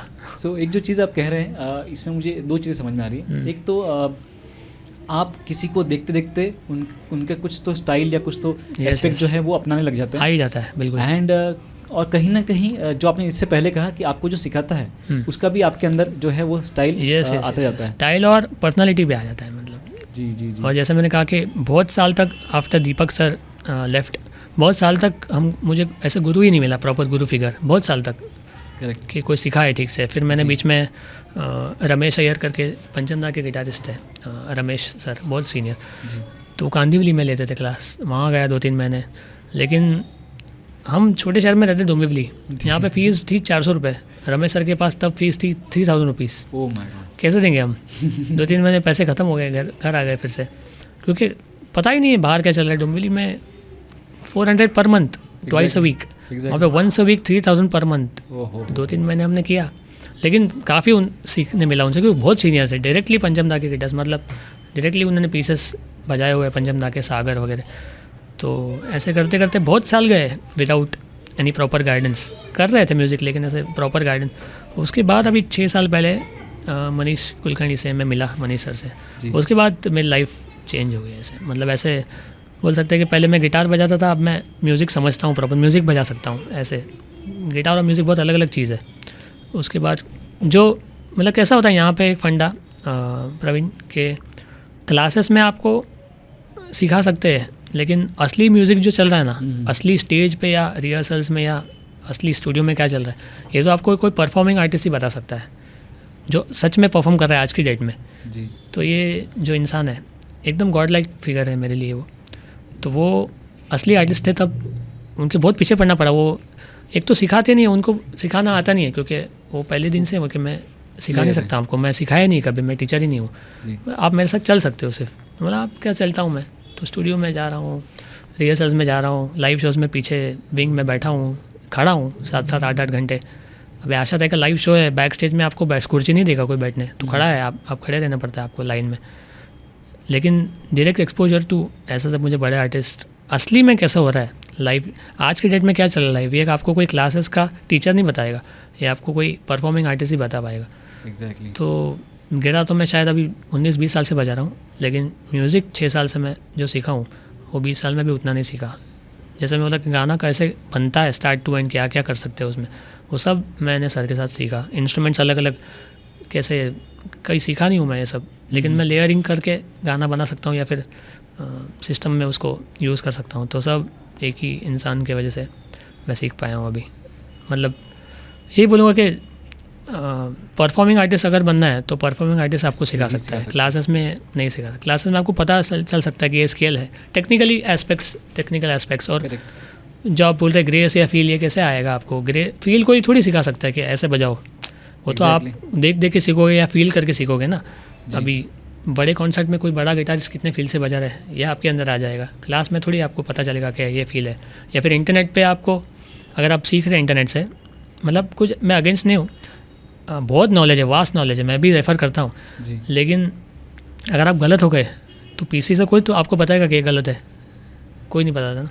तो एक इंसान का होना एटलीस्ट स्टार्टिंग में ज़रूरी है कि ये गलत है या फिर ऐसे जाओ, कोई तो गाइडिंग सोर्स होना चाहिए ऐसे। Exactly, yes. सो जब आपने एक स्टेटमेंट कहा कि पहले आप गिटारिस्ट थे और उसके बाद आप एक म्यूजिशियन बने हैं, जी। सो वो जो ट्रांजिशन फेज़ है, जो म्यूज़िक आपने सीखा, उससे आपके लाइफ में क्या फ़र्क आता है? एक तो जितना ज़्यादा आप लोग को समझ आने लगता है म्यूज़िक, उतना ऐसा लगता है कि और गहरा कुआं है और अपने को कुछ नहीं आता है, ऐसा लगने लगता है। पहले अपने को लगता है कि आ गया यार सब 3-4 कॉर्ड्स और गाने आ गए, तो ऐसा लगता है क्योंकि अपना इतना ही दिख रहा है अपने को। करेक्ट। जब अपने को समझ आ रहा है बहुत बड़ा कुआं, बहुत बड़ा है और बहुत हाई लेवल का म्यूज़िक चल रहा है, क्योंकि मेरे को एक्सपोजर मिल गया डायरेक्टली बड़ा, आशा ताई का शो, सोनू निगम का शो या फिर ऐसे, तो मुझे समझ आया तो बहुत अपने को सीखने का बाकी है जी। और फिर आप जब अपने रिसोर्सेस में घर पे, अभी मेरा होम स्टूडियो सेटअप एकदम बेसिक सेटअप है, मैं रेंट पे रहता हूँ तो मेरा साउंड प्रूफिंग भी नहीं है, लेकिन हमने हमारे हिसाब से कर दिया है। तो आप अपने अवेलेबल रिसोर्सेस में आपका बेस्ट ही देने का ट्राई करोगे, बेस्ट एज़ कम्पेयर टू जो आपने देखा है। करेक्ट है ना। तो मैंने तो देखा है YRF स्टूडियोज़ या फिर सोनू का मैंने देखा है कैसा साउंड प्रोडक्शन होता है, तो भले वो लेवल का होगा नहीं, लेकिन मेरे पास जितना रिसोर्स है, जो माइक और जो सिस्टम है, उसमें मैं अपना बेस्ट दूंगा वो लेवल का कंपेयर करके, तो मेरा क्वालिटी ऑफ म्यूज़िक अपने आप बढ़ रहा है ना जी। तो वो एक फ़ायदा होता है। काम भी आपको वैसे ही आता है लेवल का, इंडस्ट्री से जो काम आता है। करेक्ट। फिर आपको ऐसे छोटे शोज़ नहीं आएंगे, आपको अच्छे शोज़ आएंगे। Exactly. और आप इनके साथ उठते बैठते हो ये भी देखते हैं ना लोग, है ना, कि बड़े इंसान के साथ मैं जा रहा हूँ, 4-5 बार जाऊँगा सर के साथ, 6वीं बार तो फिर कोई बड़ा स्टूडियो वाला भी बोलेगा कि आप बैठ जा चल, कोई बड़ा आदमी आपको आपके साथ रख रहा है तो कुछ तो बात होगी आप में, वो सब बहुत सारे फैक्टर्स आ जाते हैं फिर काम मिलने के ऊपर। सो आपने कहा कि जैसे आशा जी और सोनू जी के साथ में भी आप काम करने का मौका मिला, तो उनके साथ कोई स्पेशल एक्सपीरियंस है आपका? काम करने का मौका नहीं, मैं उनका काम देखने का मौका मुझे मिला जी। आशा ताई के साथ तो बहुत ही एक सुंदर एक्सपीरियंस है कि आशा ताई के जो रिहर्सल होते हैं ना जी। मोस्टली वो पंचम दा के घर पे होते हैं। नॉर्मली रिहर्सल जैम रूम या फिर रिहर्सल रूम होता है जहाँ पे मॉनिटर स्पीकर सब होते हैं ड्रम के।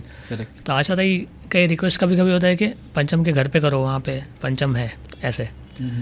तो फ्लैट है बांद्रा में उनका, मैरीलैंड अपार्टमेंट्स में पंचम दा जहाँ रहते थे। म्यूज़िक रूम था उनका, बड़ा म्यूज़िक रूम, फ्लैट ही है मतलब घर है।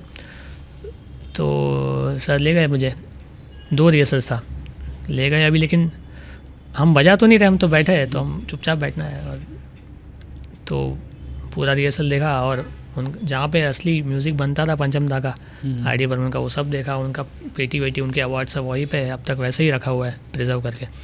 तो ये तो, और फिर एक एक करके हमको मिलने मिला ताई के आशीर्वाद लिए हमने और पैर छुए, फ़ोटो वोटो निकाले हम। तो वो एकदम सरियल है, क्योंकि अभी हम तो किशोर दा लता दीदी को तो नहीं मिल पाया, रफ़ी साहब को। तो आशा ताई को तो मैं मिल लिया 2 बार ऐसे, और फिर लाइव शोज़ में तो देख ही रहे, मतलब जो भी लाइव शो होते हैं मैं, और जो भी मेरे सीनियर स्टूडेंट्स हैं उनको मैं बोलता हूँ कि आप चलो ये देखने, ये तो देखना ही चाहिए आप, क्योंकि आप अपने मॉम डैड और दादी सुन रहे हो उनको, तो आपको तो अभी बहुत कम टाइम में सुन लो ऐसे लीजेंड्स को अभी। तो ये मुझे 2-3 बार उनको मिलने का मौका मिला सर की वजह से। और बैक स्टेज बाकी तो मिलाते ही है सर, जावेद, सोनू, ये सबसे तो मिलाते ही रहते बार बार ऐसे। सो ये एक चीज़ जो है, आप इतनी बार आपने सीखने का जिक्र किया है। बहुत लोग हैं इस दुनिया में जो गिटार सीखना चाहते हैं, ठीक है। उसके बाद होता ये है कि उनके घर पे वो गिटार सिर्फ पड़ा रह जाता है। सो जो नए गिटार लर्नर्स होते हैं उनको एज ए टीचर आप क्या कहना चाहते हो, अगर वो ये क्लिप देख रहे हैं तो? तो एक तो ऐसा है कि जो जिसके घर पे ऐसा टंगा रहता है वो हम ले आते हैं गिटार, अपने क्लास में ले जाता हूँ मैं। तो ये नहीं, सही बात है, काफ़ी लोग ले लेते हैं इंस्ट्रूमेंट और वो पड़ा रह जाता है। सबसे पहली चीज़ तो मैं कि इंस्ट्रूमेंट ईजी नहीं है कोई भी, गिटार ही नहीं, गिटार तो हार्ड है ही। तो मैं भी क्लासेस लेता हूँ, लेकिन मैं किसी को ऐसा बोलता है ना कि एडमिशन ले लो ईजी है, कभी नहीं बोलता हूँ। हार्ड इंस्ट्रूमेंट है काफ़ी, अगर आप में पेशेंस नहीं है या फिर घर पे आप टाइम नहीं दे पाते तो डोंट फॉल इनटू दिस। और कैसा होता है, अपने यहाँ पे classes 1 week twice a week होता है ना, करेक्ट। बाकी 6 दिन आप घर पे क्या करते हो उससे आपका प्रोग्रेस डिफाइन होगा। क्लास में 1 घंटे में क्या करते हो, 1 घंटे में तो आपको सिखा दूंगा कुछ मैं स्केल वेल, 7 दिन आप घर पे प्रैक्टिस करोगे तो ही होगा ना प्रोग्रेस। तो वही होता है, लोग सिर्फ ऑफिस के बाद थोड़ा बैठूंगा, या फिर ऐसे होता है कि संडे आज बैठूंगा 1 घंटा लेके, लेकिन वो कंसिस्टेंसी नहीं मिलती उसमें। मैं हमेशा बोलता हूँ कि संडे आप 1 घंटा मत बैठो, मंडे टू फ्राइडे आप 10-10 मिनट बैठो, that is better than Sunday. एक ही दिन बैठूंगा फिर 7 दिन बजाऊंगा ही नहीं, तो कंसिस्टेंसी कहाँ मिलेगी। मसल मेमोरी है गिटार सब कुछ ना, एग्जैक्टली रटना ही पड़ता है। जैसे बार बार बजाओ पीस, कोई शॉर्टकट है ही नहीं, मतलब एक पीस अगर आपको बैठाना है तो बार बार बजाते रहो, वही है। तो आप बैठोगे नहीं रोज़, तो 1 हफ्ते बाद आपका मसल मेमोरी थोड़ी स्ट्रांग होगा। तो कंसिस्टेंसी इंपॉर्टेंट है इसमें बहुत। सो जो एक अगर नंबर देना हो हमको गिटार लर्नर्स को, या जो पेरेंट्स जो अपने बच्चों को गिटार सिखाना चाहते हैं, कि कितना समय आपको ईयर्स वाइज देना चाहिए गिटार को, ताकि आप कम से कम कुछ तो अच्छा खासा सीख ही जाएं? अब मैं तो कर रहा हूँ 20 साल से, अभी सीख रहा हूँ। और नहीं, ऐसा कोई नंबर नहीं है। It is like ever learning process. Ever learning तो है ही, लेकिन एक सब्जेक्टिव भी है ना काफ़ी। मेरे पास चाइल्ड प्रोडिजी भी आते हैं बच्चे कभी कभी, जो बजा रहे एक गाने, और कोई स्टेट बैंक रिटायर अंकल भी आता है 65 और जो एक ही गाना लेके बैठे हैं 3-4 महीने। हर एक का अपना अपना प्रोग्रेस है ना। और जैसे मैंने कहा कि एक बच्चा, दोनों साथ में लगा है बच्चे मेरे पास, लेकिन एक बच्चा रोज़ घर पे बजा रहा है तो उसका जल्दी होगा, एक बच्चा सिर्फ हफ्ते में 1 दिन बजा रहा है तो उसका लेट होगा। तो बहुत ही सब्जेक्टिव है ये, तो इसका तो कोई आपको म्यूजिशियन जवाब ही नहीं दे पाएगा। लेकिन फिर आपकी लाइफ में फर्स्ट गिटार कैसे आया और आपने कैसे वो सीखा? हाँ, तो ऐसा था कि 11th स्टैंडर्ड में मैं फेल हो गया था मैथ्स ये सब्जेक्ट में। मैथ्स में बहुत वीक था, तो ड्रॉप लग गया मुझे। तो क्या करें, दिन भर घर पे बैठने का तो आदत ही नहीं कभी, मतलब। तो एक जॉब पकड़ा मैंने, वहाँ पे ऐसा जॉब था कि गिफ्ट प्रोडक्ट्स डिलीवर करना है साइकिल पे। साइकिल मुझे बहुत पसंद चलाने, तो साइकिल वाला जॉब था तो मैंने ले लिया। और सुबह को जाना है, ऑर्डर लेना है, सब गिफ्ट शॉप्स रहते हैं हर चीज़ जैसे, तो ऑर्डर लेने का सुबह, और शाम को सब भरने का, डिलीवर करने का साइकिल पे। पूरा डोमिवली घूमता था ऐसे, सुबह 2 घंटे, शाम को 2 घंटे, इतना ही जॉब था। लेकिन सैलरी थी तब 1500 पर मंथ। तो ऐसे घूमते घूमते साइकिल पे मुझे एक दिख गया गिटार क्लास, तो मैं बोला, पूछते ऐसे ही कैजुअली कि क्या कर रहा है, अभी तो 2-2 घंटे का ही काम है, मेरे पास तो काफ़ी टाइम है, पूछ लेते, जैसे कोई बच्चे को गिटार सीखना होता है वैसे ही मैं गया। तो घर पे सर, दीपक सर जो मेरे सर है फर्स्ट, वो ले रहे थे, और 2 ही बच्चे थे सिर्फ, क्लासेस भी नहीं था, ऐसा फ्लैट था किसी का, करेक्ट, एकदम ही सादा। तो बोला ये तो अच्छा है, 100 रुपीज़ फीस थी तब per month, twice a week. 100 साल की पर बात कर रहे मंथ, हैं? 2004। ओके, 100 रुपीज़ पर मंथ हमको कम लगती थी, हम बाद में हम ही बोल दिए सर को, सर आप फीस बढ़ा लो थोड़ी।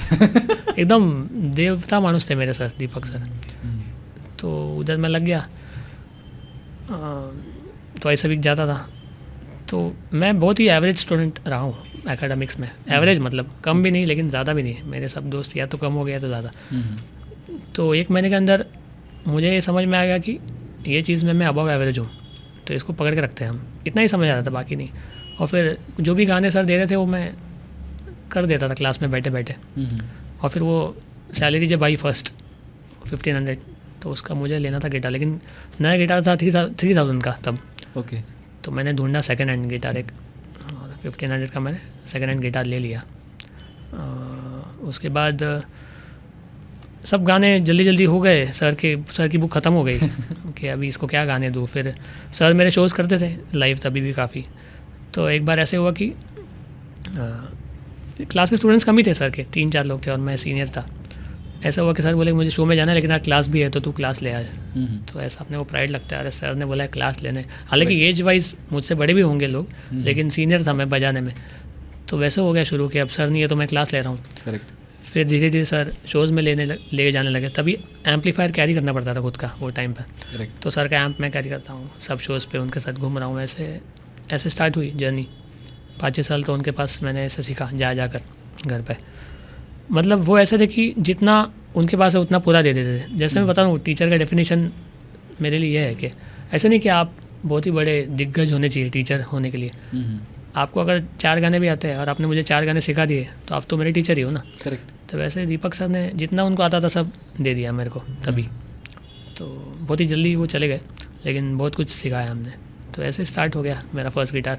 अभी तक है मेरे पास घर पे रखा हुआ, तो बचता नहीं हो लेकिन है रखा हुआ। हॉबनर करके एक ब्रांड है जो यहाँ पे सब, कलकत्ता का कंपनी था तभी हॉबनर, तभी तो ऐसा लगता था यही है मतलब अभी। सो आपको ये कैसे समझा कि जो कंसिस्टेंसी जो आप कहते हैं कि सब में मिसिंग होती है, जो गिटार सीख नहीं पाते हैं, वो कंसिस्टेंसी आपने कैसे मेंटेन की? मैं बोल रहा हूँ कि तब था ही नहीं काम कुछ, तो मैं बजा रहा था। अच्छा, तो वो आपको पसंद भी आ रहा था और आप उसको फिर कैरी पसंद आया क्योंकि मैं अच्छा बजा रहा था। सर ने बोला, सर ने देखा कि अच्छा बजा रहा है, मुझे समझ में आ गया कि मैं अबव एवरेज हूँ इसमें। और पढ़ाई थी नहीं क्योंकि मैं फेल हो गया था, और 2 घंटा सुबह 2 घंटा शाम जॉब करना था, बाकी टाइम गिटार बजाना। तो इनिशियल स्टेजेस में मैंने बहुत बजाया घर पे बैठे बैठे। तो जो आप कह रहे हैं कि आप अबव एवरेज थे इसमें, do you feel it has come from your personal life as well? नहीं, ऐसे तो मतलब एक बात मैं शेयर करना चाहूँगा कि अब जाके मुझे कुछ हेल्प होता है, क्योंकि मैं एकदम ही हार्डकोर बॉलीवुड बजाता हूँ। पुराने सॉन्ग्स, न्यू सॉन्ग्स है, बॉलीवुड ही बजाता हूँ ज़्यादा। मेरा ये पसंदीदा टॉपिक है। तो मेरे मॉम डैड काफ़ी गाने सुनते थे तभी, मतलब बचपन से। मैं मतलब ऐसे मैं मज़ा करता हूँ कि मैं माँ के पेट से ही सुनते आ रहा हूँ गाने। और अपब्रिंगिंग छोटे से लेकर बड़ा टेप चालू ही रहे घर पे हमारे, किशोर कुमार, रफ़ी साहब, लता दी, ये सब चालू ही है। तो आज जब वो गाने लगते हैं ना, तो जो बीच का म्यूज़िक या इंस्ट्रूमेंट होता है वो मुझे मुंह से बाहर है, मतलब ऐसे जैसे अजीब दस्तक आपने बजा रान, ये मुझे बचपन से पता है कि ये म्यूज़िक है। तो आज मुझे उसका बहुत हेल्प होता है। मुझे हर एक चीज़ लिखना नहीं पड़ता है, फिर पढ़ के नहीं बजाना पड़ता। मैं बहुत कान से सुन के बजाता हूँ म्यूज़िक, क्योंकि मैं सुन के बड़ा हो गया वो सब गाने। कोई किसी का इंस्पिरेशन वेस्टर्न होता है, कोई इंग्लिश गाने सुन के बड़ा होता है, लेकिन मेरा ये है तो मैं यही कर रहा हूँ बॉलीवुड। तो मुझे वो बहुत काम आ गया। मेरी मॉम का रेडियो सुनना या फिर कैसेट सुनना, तभी कैसेट में दोनों साइड पे एक ही मूवी के दोनों साइड पे सॉन्ग्स, या फिर बाद में धीरे धीरे एक कैसेट में आप कस्टमाइज़ कर सकते हो सॉन्ग्स, तो मम्मी बना के लाती थी। 90s में आ गए, फिर दिल तो पागल है, ये सब के कैसेट, बहुत बड़ा कलेक्शन था कैसेट का। तो ये मेरे लिए बहुत फ़ायदा क्या रहा, मेरी मॉम जो म्यूज़िक सुनती थी, तो वो हैमरिंग होता रहता है ना सिर पे अपने, सबकॉन्शियस माइंड में अपने म्यूज़िक चला जाता है, आपको पता नहीं चल रहा है कि आप सीख रहे हो तभी, लेकिन जब अब जब मैं बजा रहा हूँ शोज़ में, तो मुझे वो म्यूज़िक बाहर है, तो फिर मैं जब अब रिकलेक्ट करता हूँ तो फिर हाँ, मॉम सुनती थी तभी। सो जो म्यूजिशियंस होते हैं, उनका फैमिली का जो है ना, उनका लाइफ में मैं सुनता हूँ कि बहुत बड़ा कंट्रीब्यूशन होता है, क्योंकि इट इज़ लाइक ये एक रेगुलर फील्ड नहीं है आज की डेट में कि हाँ तू जाते ही इतना कमाने लग जाएगा या फिर तुम्हारी लाइफ सेट हो जाएगी, जो कैजुअल वर्ड्स जो हम माँ बाप से सुनते हैं। सो आपकी फैमिली ने डिड दे सपोर्ट यू कि आप म्यूज़िक में अपना करियर बनाएं? यस बिल्कुल, मेरे मॉम डैड का बहुत सपोर्ट ऐसा था कि उन्होंने कभी रोका नहीं मुझे ये करने से कभी भी। और जैसा मैंने कहा कि एक बैलेंस आपको बनाना पड़ता है। मेरे लाइफ में ऐसा था कि जैसे मैं बोला था कि मैं जॉब करता था 5-6 साल एक फर्म में, लॉजिस्टिक्स फर्म था, और बहुत पहले मैं जॉब पे लग गया था क्योंकि मेरे डैड का पर्सनल सीन हो गया था पैलिसिस, और मैं 18 साल की उम्र में लग गया था जॉब पे, कमाने को शुरू हो गया था, क्योंकि सपोर्ट करने का कोई था नहीं। तो ऐसा है कि आप म्यूज़िक तो सीख रहे हो, जॉब भी कर रहे हो, लेकिन आपको जॉब से जो सैलरी आ रही है उतना ही पैसा अगर आप म्यूज़िक से बना रहे हो तो आप घर पे बोल पाओगे ना कि मैं जॉब छोड़ता हूँ मम्मी, नहीं तो आप किस मुंह से बोलोगे कि मैं जॉब छोड़ता हूँ, अभी देखूंगा क्या कमा रहा हूँ, क्योंकि आपके पैसों से घर चल रहा है। exactly. तो मेरे केस में ये सिर्फ इतना जल्दी हो गया कि जल्दी मैंने वो लीप ले लिया, 5-6 साल किया, लेकिन जब मैं लगा तब मेरी सैलरी 5000 थी, जब मैंने छोड़ा तब मेरी सैलरी 15,000 थी, 16,000 जो भी सैलरी बढ़ती तो मेरे को टेंशन आता था, अरे क्यों बढ़ रही है ऐसे क्योंकि मेरे को तो म्यूज़िक करना है आगे। तो जब जॉब अगर आपकी सैलरी 1 लाख हो गई और आप जॉब छोड़ने बोलोगे तो म्यूज़िक से 1 लाख कैसे कमाओगे तुरंत? तो ये स्विच मैंने काफ़ी जल्दी ले लिया कि 15,000 सैलरी है, और तब रेडियो शुरू हो गया था, क्लासेस से पैसे आ रहे थे, तो 10-12 हज़ार तो मैं बना ही ले रहा था तभी, विच वॉज ओके आसपास। तो मम्मी को बोला, मम्मी इतना पैसा तो मैं बना रहा हूँ, हेल्प कर लूँगा, तो अभी मैं छोड़ दूँ, क्योंकि आगे सैलरी बढ़ेगी तो मैं छोड़ नहीं पाऊँगा।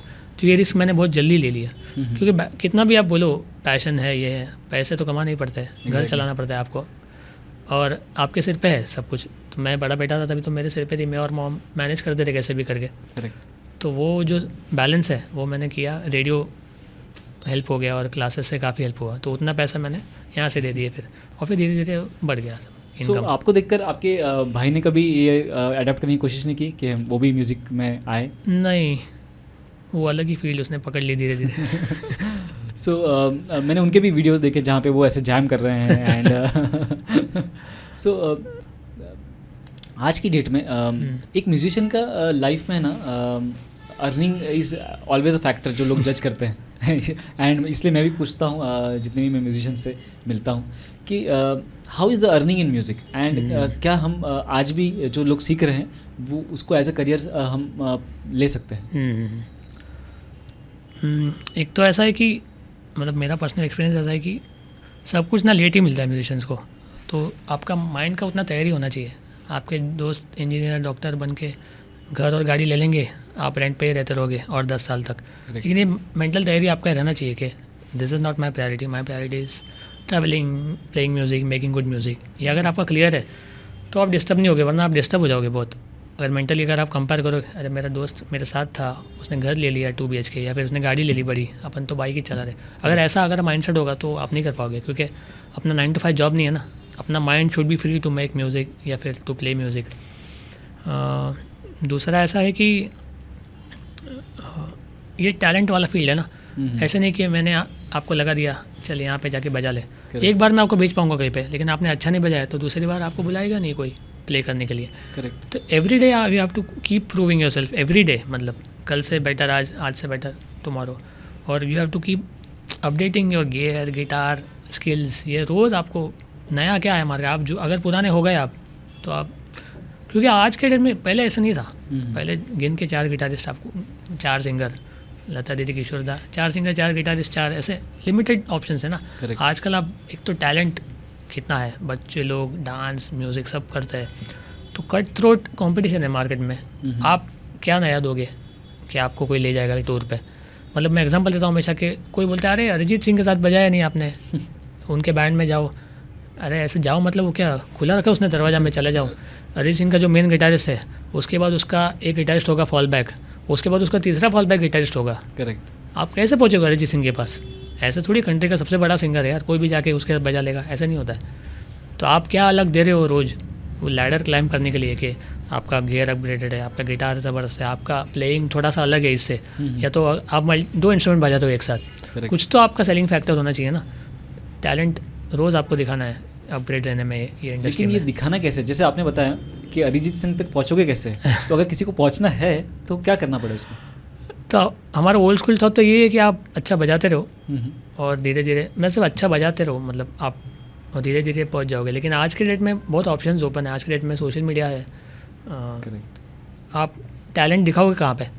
पहले ऐसा बहुत पहले ऐसा होता था कि पंजमदा के स्टूडियो के बाहर जा रहे हो, लाइन लगा रहे हो, पंजमदा सिगरेट ब्रेक में बाहर है तो दादा जरा हमारा सुनो हम बजाते हैं। आज तो ऐसे नहीं, आज तो 100 जन ऐसे होंगे। आज कौन मिलेगा आपसे? थोड़ी ए आर रहमान मिलेंगे, आप नॉर्मली जाओ तो उनसे स्टूडियो में नहीं, अवेलेबल ही नहीं है सब इतना। लेकिन आज के डेट में प्लस पॉइंट है कि सोशल मीडिया है, आप अपना कंटेंट डाल सकते हो। अच्छा यूट्यूब है, इंस्टाग्राम है, काफ़ी प्लेटफॉर्म्स है, म्यूज़िक प्लेटफॉर्म्स, ऑडियो प्लेटफॉर्म्स है, स्पॉटिफाई वगैरह, जहाँ आप बना दो गाने बना सकते हो। आप होम स्टूडियो सेटअप कर सकते हो, स्टूडियो हायर करके गाने बना सकते हो, या फिर आप गाना, अगर आप सिंगर हो तो आप डेमो आपको देना है आपका, तो ये सब है। और ये इतना ब्यूटीफुल है कि आप अपने घर पे बनाए हुए गाने पोस्ट कर रहे हो और एकदम ही ब्यूटीफुल क्वालिटी का हो रहा है अगर वो, तो आपको रहमान सर भी फ़ोन कर सकते हैं कि आई वांट दिस गाय। ये तो वर्ल्ड बड़ा हो चुका है, रीच बहुत ज़्यादा बढ़ी है। लेकिन आपका content should be true and quality. ऐसे तो सब लोग गा के भेज रहे हैं ना, तो क्वालिटी में फ़र्क है काफ़ी। ये जो सवाल है ना, मैं जितने भी म्यूजिशियंस आते हैं मेरे पॉडकास्ट में, मैं उनसे हमेशा पूछता हूँ, तो लाजमी आपसे भी पूछना बनता है कि पैसे जो हैं वैसे तो होते हैं, जैसे आप काम, जैसे आप अच्छा करते हैं तो आपको काम भी मिलता है और आपको अच्छी डील्स भी मिलती हैं, अच्छा लाइव शोज़ भी मिलते हैं। लेकिन पैसा जो रिकवरी है वो बहुत ज़्यादा सुनने में आता है कि आर्टिस्ट को जल्दी पैसे नहीं मिलते हैं, नहीं देते, and it is very difficult for them to recover because they are musicians. वो आर्टिस्ट होते हैं, वो कोई बनिया तो है नहीं कि पैसे मांगने में उस्ताद होते हैं। So what part of life, मतलब वो कैसे हैंडल किया जाता है?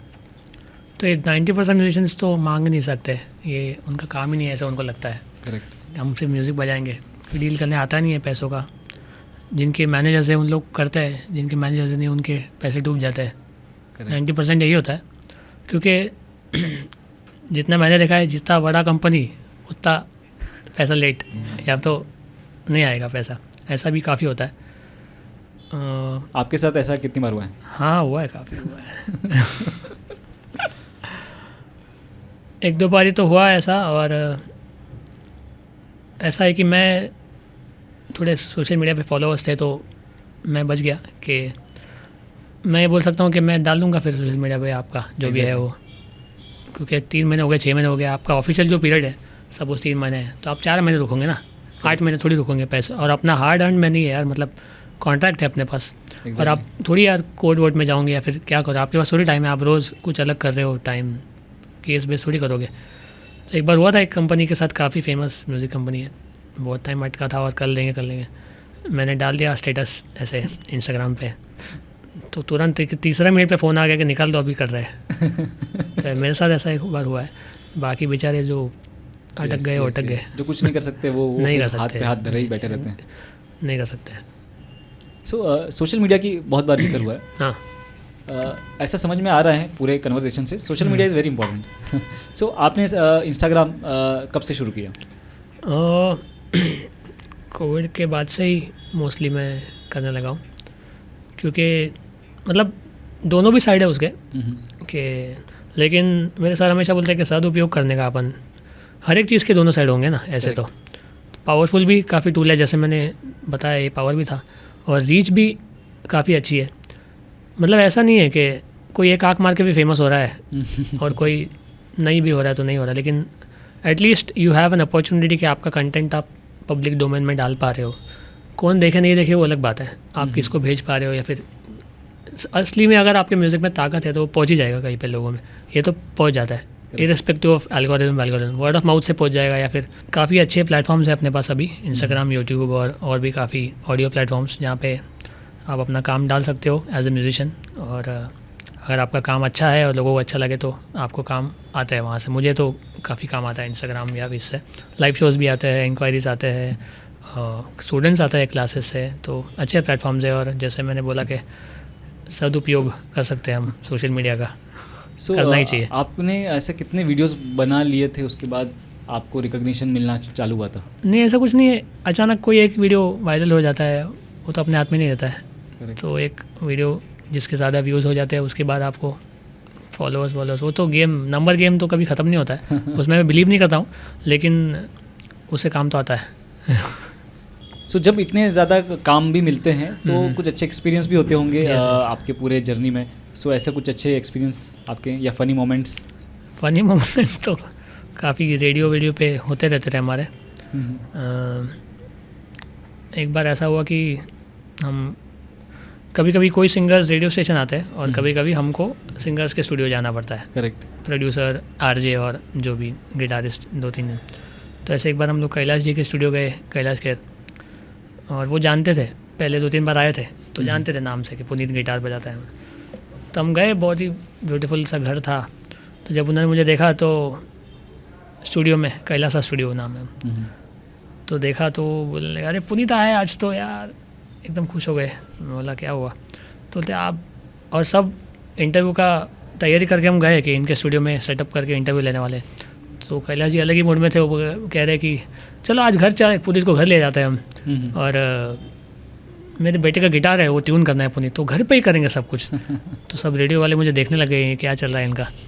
तो उन्हें गाड़ी में बैठाया और घर ले गए सबको, मतलब प्रोड्यूसर, आरजे और मैं, और सब घर गए। तो बच्चा तो उनका छोटा था, 5 साल का, तो छोटा सा टॉय गिटार था तो क्या ही ट्यून करूँ, मैंने ट्यून किया, थोड़ा नाटक किया। फिर उन्होंने, लेकिन फिर वो कश्मीरी पंडित, तो उन्होंने कहवा कश्मीर का और सब रिफ्रेशमेंट्स देके सोफ़ा पे ही आज इंटरव्यू करेंगे बैठे बैठे, ऐसे घर पे ही फिर इंटरव्यू होगा उनका। ऐसे होता रहता है कुछ ना कुछ।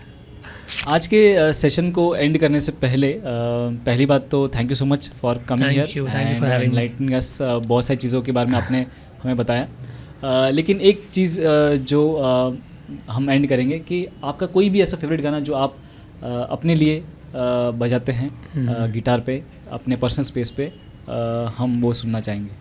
बिल्कुल बिल्कुल जी। तो मैं एक इंस्ट्रूमेंटल पीस बजा रहा हूँ जिसका नाम है depths of the ocean. This is by Sushmit Sen, जो मैं आपको बताया था, जो मेरे फर्स्ट इंस्पिरेशन है जी। तो इंस्ट्रूमेंटल पीस है एक, और इनका एल्बम भी आपको सुनने मिल जाएगा। Depths of the ocean is the name of the song. Here goes.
Thank you so much Thank you. For coming Puneet and बहुत कुछ सीखना मिला आपसे थैंक यू सो मच, बहुत मज़ा आया।